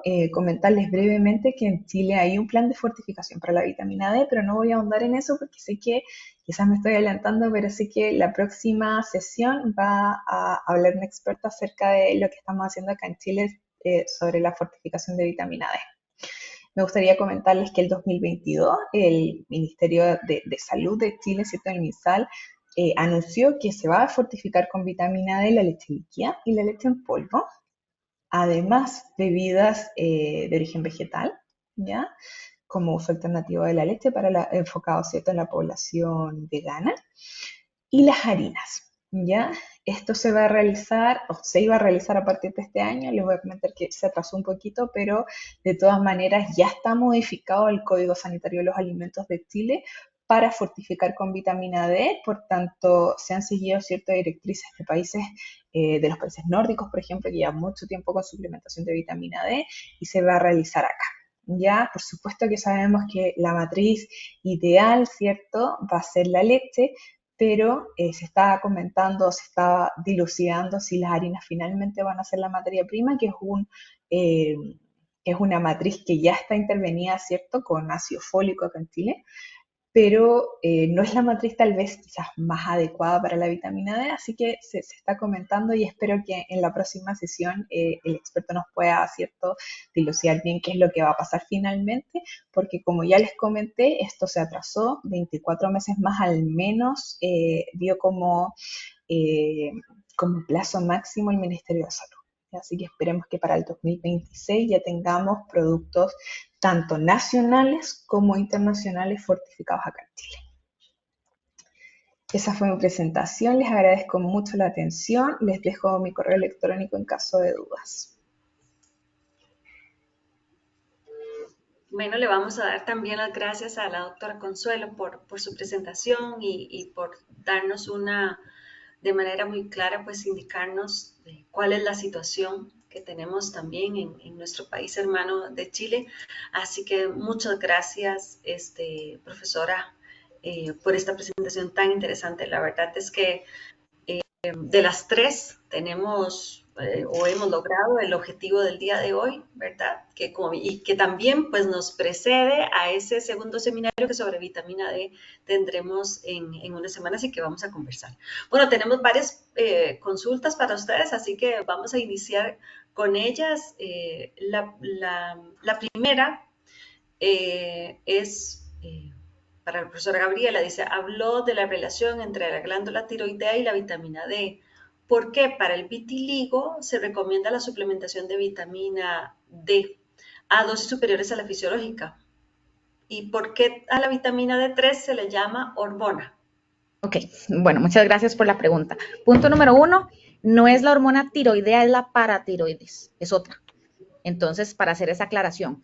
Punto número 2, se ha visto que pacientes con vitiligo tienen significativamente menos concentración de vitamina D en plasma.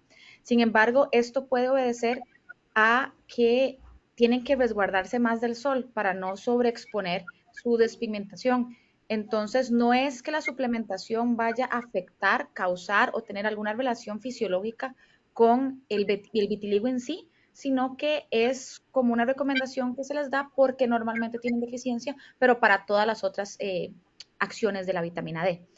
Y se les llama hormona porque hay muchas formas en las que las células se comunican entre sí y las hormonas tienden a actuar de manera lejana desde donde se producen. Entonces tenemos, por ejemplo, comunicación autocrina, una molécula se sintetiza y actúa en la misma célula. Una paracrina es que actúe en la célula de a la par y una endocrina es que desde el sitio de origen pueda viajar por sangre y tener órganos diana o puntos de acción a lo largo de todo el organismo. Entonces, por eso, la vitamina D, al actuar en tantos puntos diferentes, se le considera una hormona. Muchas gracias, profesora Gabriela. La siguiente pregunta dice, buenos días, si se enriquece un producto naturalmente, que por su naturaleza es buena fuente de calcio con vitamina D, ¿ayuda a metabolizar el calcio en el cuerpo? La que quiera, todas pueden contestar, por favor. Creo que es importante que todas participen. ¿Quién quiere contestar de primera? Si ya el alimento tiene calcio, adelante. O sea, lo ideal, y de hecho muchos suplementos que se venden de calcio vienen acompañados de vitamina D3, porque si no hay suficiente vitamina D, pues por más calcio que haya, pues no se va a asimilar de la misma forma. Entonces, si algún alimento que ya es fuente de calcio, si se enriquece o se fortifica con vitamina D, pues podría ayudar a ese metabolismo.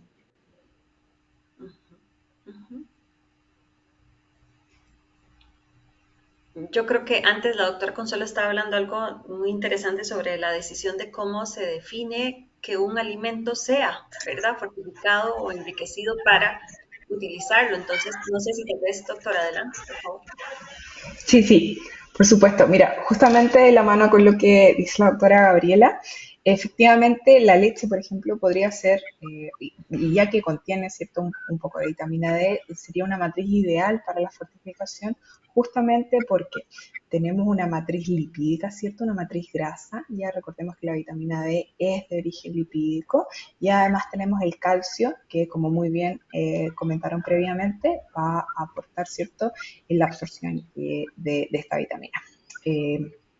Un punto importante sí es que justamente acá en Chile, bueno, esperemos que vaya cambiando esa situación, pero los lácteos no son un alimento tan consumido, por eso de hecho también se está evaluando la posibilidad de suplementar las harinas, que sí son un alimento ampliamente consumido, ¿ya? Independiente de que sea la mejor matriz o no para la fortificación. Gracias, gracias. Aquí tenemos una pregunta para la doctora Raquel. Dice, ¿podríamos decir que en el caso del adulto mayor, esta reducción del consumo de la vitamina D es también en gran parte por la pobreza o falta de ingresos de este grupo etario? Vamos a ver, en parte puede ser, ¿verdad? Es una población que tiene menores ingresos por diferentes razones y en temas de jubilación pues el recurso económico disminuye. Sin embargo, lo que yo he leído más y lo que se ha visto más es un tema asociado a restricción en el consumo de alimentos fuentes, principalmente lácteos, ¿verdad? Porque conforme aumenta la edad, pues la eficiencia, yo lo digo así, la eficiencia digestiva del adulto mayor disminuye. Entonces, tiendo a quitar esos alimentos que me generan más molestia. Generalmente los lácteos son los primeros que van para afuera, ¿verdad? Entonces, consigo trae una disminución. Si son los que más representan un consumo en la población, quitamos mayor deficiencia. Ahora, también hay otros que los quitan por alguna condición patológica de fondo, qué sé yo, una dislipidemia. Entonces dicen, no, los lácteos tienen mucha grasa, entonces lo quitamos. ¿verdad? Entonces, creo que también es una cuestión de hábitos, pues no digo que el poder adquisitivo no está jugando un rol importante, por supuesto que sí, pero es un tema de tolerancia, ¿verdad? Al alimento como tal. Y si estamos buscando más bien entonces alimentos de lactosados, lácteos de lactosados, pues entonces volvemos al mismo tema, el costo es un poco mayor, ¿verdad? Entonces es como un círculo vicioso, ¿verdad? Pero podrían ser cualquiera de los dos factores perfectamente. Muchas gracias, doctora. Creo que también va por ahí algo que las tres en algún momento anotaron, y es que también en estos grupos etarios ya del adulto mayor, también se les suplementa con vitamina D. Tal vez yo pienso que también por esa razón, ¿verdad? Porque están todas estos cambios en las capacidades metabólicas o digestivas y metabólicas después, ¿verdad? Bueno, y que también es como un grupo, por eso es tan importante en términos de nutrición estudiar todos los aspectos, ¿verdad? Porque toda la parte socioeconómica de la persona, pues evidentemente implica o va a afectar el consumo, el acceso y el consumo de los alimentos. Muchas gracias, doctora. Vamos a ver, aquí hay otra.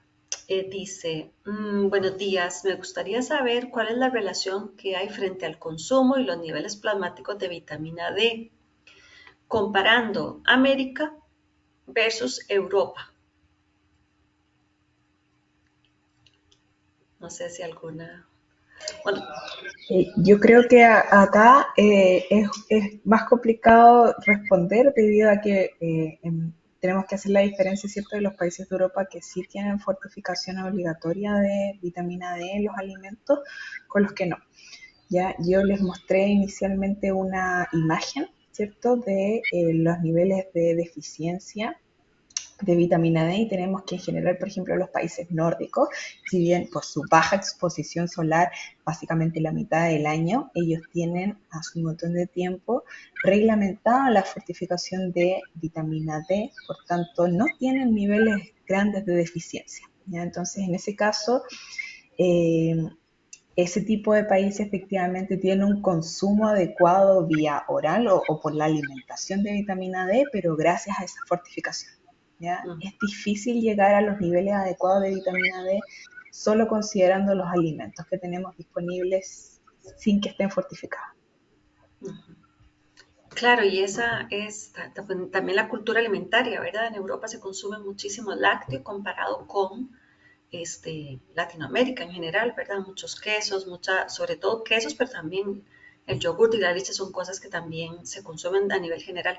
Pero muy importante cuando se hacen estas comparaciones, esto que está anotando la profesora Consuelo y que todas han indicado, de que hay países que tienen ese tema de fortificación, de suplementación con vitamina D, porque ya conocen muy, muy bien pues este comportamiento que hay de exposición o de exposición, sí, a la luz, a la luz que promueve la producción de esta vitamina.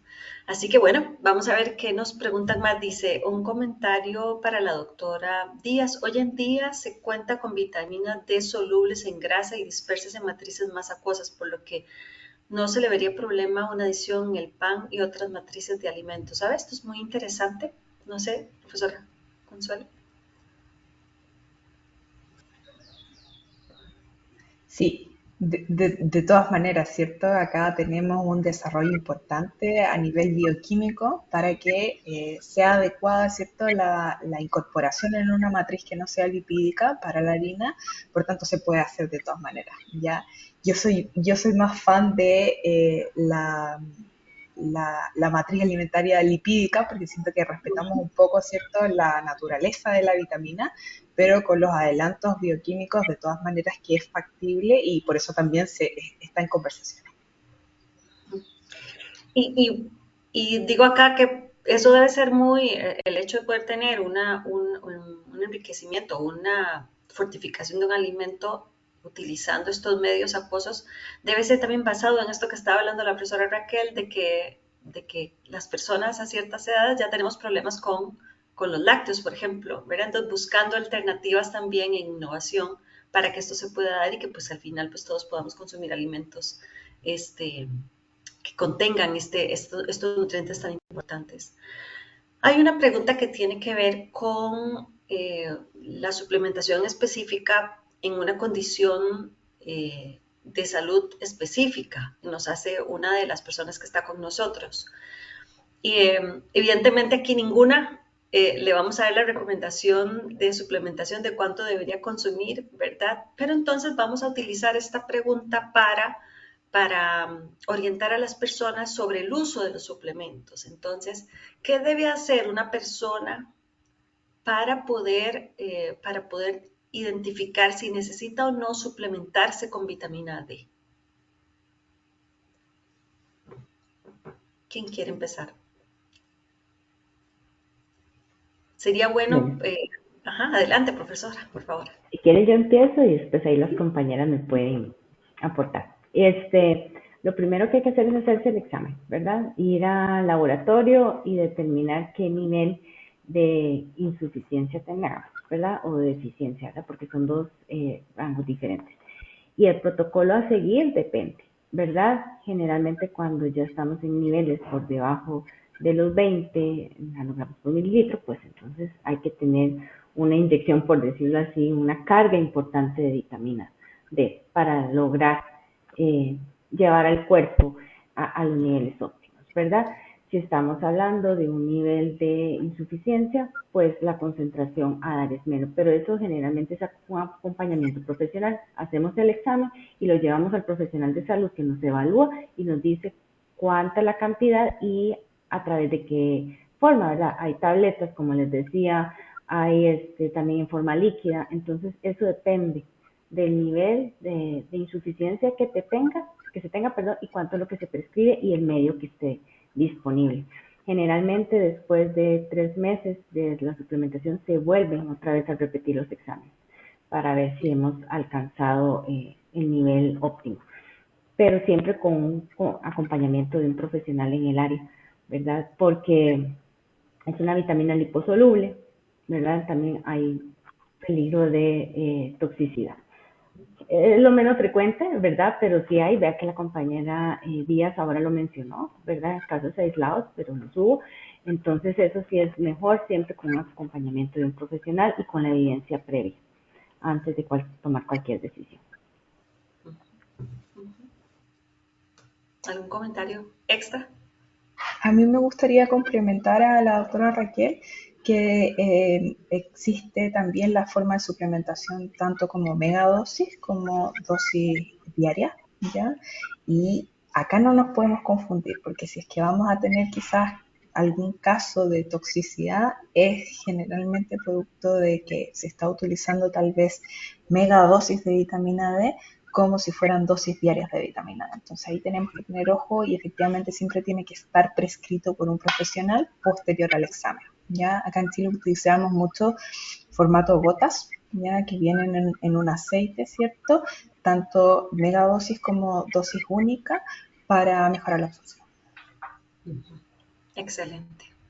Gaby, no sé si quieres sumar. Sí. Adelante. Tal vez de manera general, yo creo que el concepto de suplementar se ha tomado de una manera muy ligera en la población. Entonces, como son vitaminas, como son nutrientes, como son positivos, pues hay una tendencia actual de suplementar sin saber si tengo deficiencia o no. Y decir, ay, bueno, es que esto es bueno para el sistema inmune, que esta vitamina es buena para la piel, y entonces de repente estamos quizá atacando una deficiencia o un problema que tal vez no tenga nada que ver con ingesta, tal vez sea un asunto metabólico, tal vez a punta de dieta, porque también los suplementos son más caros que los alimentos per se. Entonces, a modo general, yo siento que es vital considerar que la suplementación de cualquier vitamina por lo general tienen dosis mayores a los requerimientos y el hecho de que sean hidrosolubles o que se almacenen en el tejido adiposo o lo que sea, no quiere decir que sean inocuas. A largo plazo pueden tener efectos negativos. Entonces, siempre acudan al profesional de salud para que los oriente en cuanto a cómo se consumen, con qué se acompañan, si pueden interferir con el uso de medicamentos, porque se ha visto que los suplementos pueden disminuir o aumentar el efecto de ciertas drogas que puede terminar causando más bien daño. Sí, me parece que en resumen, ya sea cualquier condición, sea una persona con obesidad, sea una persona que tenga cualquier condición o cualquier edad, siempre es importante la guía profesional para el uso de estos suplementos en el caso, ¿verdad? Así que es muy importante también. Y yo quisiera también, aunque lo vamos a ver en el próximo seminario, que por eso para darle paso a la oportunidad de que vamos a tener un seminario más sobre innovación, vamos a hablar sobre el tema del uso y la seguridad a nivel de fortificación de alimentos. Así que también esto es importante que la gente vaya conociendo, ¿verdad? Cómo se establecen esos niveles de fortificación y cuánto de seguros son para que entonces pues todos tengamos claro que tampoco nos vamos a intoxicar con los suplementos, perdón, con los alimentos que están fortificados. Pero que sí tenemos que tener, que es muy diferente hablar de suplementación y por eso, como bien dicen las expertas, es muy importante conocerse, como dice la profesora Raquel, realmente saber cuál es mi condición, cuál es mi nivel de deficiencia y con la guía de un profesional, pues realmente establecer si necesito o no y cuánto tiempo y en qué cantidad esa suplementación, ya sea por cualquiera de las vías que muy bien anotaban ustedes. Así que me parece muy importante, creo que cubrimos las varias preguntas que tenemos sobre este tema ahí, sobre cómo usar los suplementos y cuánto. Yo les quiero regalar a cada una un minuto para que cierren cuál es su mensaje final con respecto al tema, a lo que tratamos hoy, sobre la vitamina D, su metabolismo, el consumo en Latinoamérica y su impacto en la salud. Así que les abro el espacio a cada una para que nos brinden un mensaje final. No sé, Gaby, si quieres empezar, que fuiste la primera. Adelante. Yo creo que el mensaje final de mi parte, al menos de la parte metabólica, sí es como prestar atención de dónde vienen los mensajes que consumimos. Últimamente se consume mucha información a través de redes sociales, a través de influencers y lamentablemente uno escucha cosas rarísimas como no usen protección solar porque la vitamina D está deficiente. Entonces se agarran de una verdad para malinformar y lamentablemente no hay quien fiscalice o pueda controlar ese tipo de mensajes. Entonces tengan mucho cuidado de dónde obtienen la información. La vitamina D es chivísima, es muy importante, pero no es tan sencillo como de suplementar o de asolearse a las 12 del día y sin tener algún riesgo. Entonces todas las vitaminas, si bien son muy positivas, también hay que tener cuidado con el uso o el sobreuso, la sobreingesta de estas. Doctora Raquel. Bueno, como lo dije al final, a mí lo que me queda cada vez que leo de esto es necesitamos más, conocer más, qué estamos comiendo, dónde lo estamos comiendo, quiénes son las poblaciones que están con más riesgo, ¿verdad? Y tratar de seguir buscando esa asociación, si existe, descubrirla en los diferentes países, ¿verdad? Para pues tener otra línea de ataque a esas enfermedades crónicas que tantas vidas están cobrando, que tanto presupuesto se está llevando en muchos de nuestros países, ¿verdad? Entonces, investigar más y más y escuchando a la doctora Consuelo, importantísimo conocer en otros países, en conocer en otras latitudes qué están haciendo y cómo lo están haciendo. Creo que conocer esas experiencias es súper valioso para generar nuevas iniciativas en los países en los que aún todavía no los tenemos, ¿verdad? Entonces, de verdad, las alianzas, ese trabajo interdisciplinario, ese trabajo internacional es sumamente valioso. Entonces, ojalá que podamos seguir en esa línea. Gracias. Adelante, doctora Consuelo. Me gustaría, bueno, sumarme a las palabras de Raquel y Gabriela, recalcando la importancia, ¿cierto?, de que ojalá se vaya un profesional, nutricionista, dietista, que, en el país en donde estemos, porque no es un tema a la ligera, ya no podemos estar comprando y comprando suplementos ni confiando tampoco en lugares donde no esté la evidencia real, ya si bien efectivamente hay altos niveles de deficiencia o insuficiencia de vitamina D, no podemos hacerlo a la ligera, ya la suplementación tiene que ser guiada por un profesional posterior al examen. Y también me gustaría, bueno, recalcar lo importante, como decía Raquel, que son las redes y lo provechoso que siento que ha sido esta jornada, ¿ya? Estoy viendo ya el anuncio de la jornada próxima, en donde va a estar, ¿cierto?, Álvaro Pérez de Chile, así que voy a estar muy atenta a ese seminario, porque ahí efectivamente se va a hablar acerca de lo que se está haciendo de lleno en Chile con la fortificación de los alimentos. Muchas gracias a las tres. Yo me uno, o sea, me parece, hay tres mensajes muy importantes de las tres expertas del día de hoy. La nutrición basada en la evidencia, que es una de las banderas que tenemos en ILSI. Ahora les voy a enseñar algo que vamos a hacer a principios del año que viene, pero eso, o sea, qué importante es que ustedes como expertas tengan espacios para comunicar la ciencia, ¿verdad? Y que las personas tengamos acceso a estos espacios. Por eso todo lo que hacemos en este caso, en este proyecto específicamente, aunque todos son abiertos al público, tratamos de que en redes sociales se muestre mucho que personas como ustedes están hablando sobre estos temas. Las lecciones aprendidas de otros países, profesora Raquel, ¿verdad? Con respecto a cómo estamos atendiendo estos temas, ¿verdad? Estas situaciones que tiene la población, dándole la importancia que tiene a una situación de estas y con específicos espacios o poniendo atención a estos grupos poblacionales que tienen estas necesidades. Me parece súper importante el poder compartir. Y como bien dice la doctora Consuelo, pues hay que seguir adelante y pues este seminario que viene, como ustedes pueden ver, es específicamente sobre temas de políticas públicas que ya existen, donde el profesor Álvaro nos va a hablar, el doctor Álvaro nos va a hablar sobre esto que se está haciendo ya en Chile, cuánto han aprendido, cómo nosotros, los otros países en Latinoamérica especialmente, podemos aprender de lo que se está haciendo en Chile, y también todo el tema de innovación, cómo desde la industria se hace innovación, para ofrecer alimentos que contengan estos nutrientes de una manera segura y accesible a las personas. Así que me parece a mí, por eso pues puse acá de una vez el evento que tenemos el 4 de septiembre a las 10 de la mañana, hora de Centroamérica y México, así que pues les invitamos a todos los que están acá con nosotros el día de hoy para que se registren en el enlace que puso Dayana en el chat, para que así pues los que quieran participar lo hagan.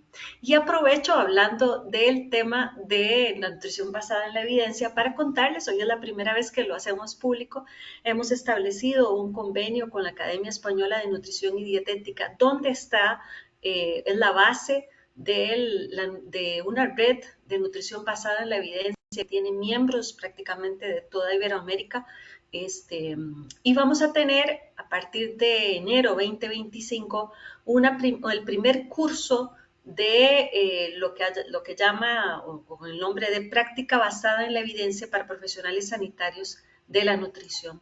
Es un curso de 10 semanas que imparte la Academia Española y que nos está abriendo un espacio para Latinoamérica. Es un curso que tiene tantos sesiones sincrónicas como asincrónicas con evaluación, que vamos a tratar, estamos ya trabajando en eso para registrarlo en los diferentes colegios de nutrición y dietética de Latinoamérica para que también dé puntos, ya que son 100 horas de estudio, no es un curso pequeño, son 2 meses y medio, pero que también tenga como aliciente el hecho de que este curso que nos brinda la academia, especialmente en los temas de nutrición basada en la evidencia, pues también tenga un valor a nivel local para cada uno de los profesionales, de las personas profesionales que participen, ya sean de medicina, de agricultura, de nutrición, por supuesto, de ciencia de alimentos, etcétera. Así que pues aprovechamos el día de hoy para invitarles. Vamos a hacer el lanzamiento a finales de septiembre, vamos a enviar a sus correos la invitación, porque también vamos a tener pues un seminario web específicamente para presentar el curso con sus contenidos y la importancia que tiene no solo para Latinoamérica, para el mundo, pues que los profesionales que están relacionados con la ciencia, la nutrición y los alimentos y la salud, pues tengan acceso a este curso. Les agradecemos a todos, muy especialmente a ustedes tres como conferencistas. Muchas gracias, creo que fue muy exitosa la sesión del día de hoy. Les mandan aquí aplausos y corazones, me parece a mí que eso es muy bonito, ¿verdad? De parte de la audiencia que hayan aprovechado muchísimo, agradecemos la participación durante todo el tiempo y les recuerdo que el video de esta sesión, igual que todas las demás sesiones, son públicas en el canal de ILSI de YouTube. Ahí pueden volver a estudiar los diferentes seminarios. Esto es muy importante porque nos permite, pues a veces la gente no puede terminar las 2 horas, pero puede estar un rato y luego vuelve a estar y puede revisar los videos con otras sesiones y esta también va a estar allí para que ustedes tengan acceso y por favor pues la utilicen de la mejor manera que ustedes consideren. Así que muchas gracias a todos por estar con nosotros, muchas gracias a todas las personas en la audiencia y nos vemos hablando de vitamina D pues muy pronto. Así que Va a ser el 24,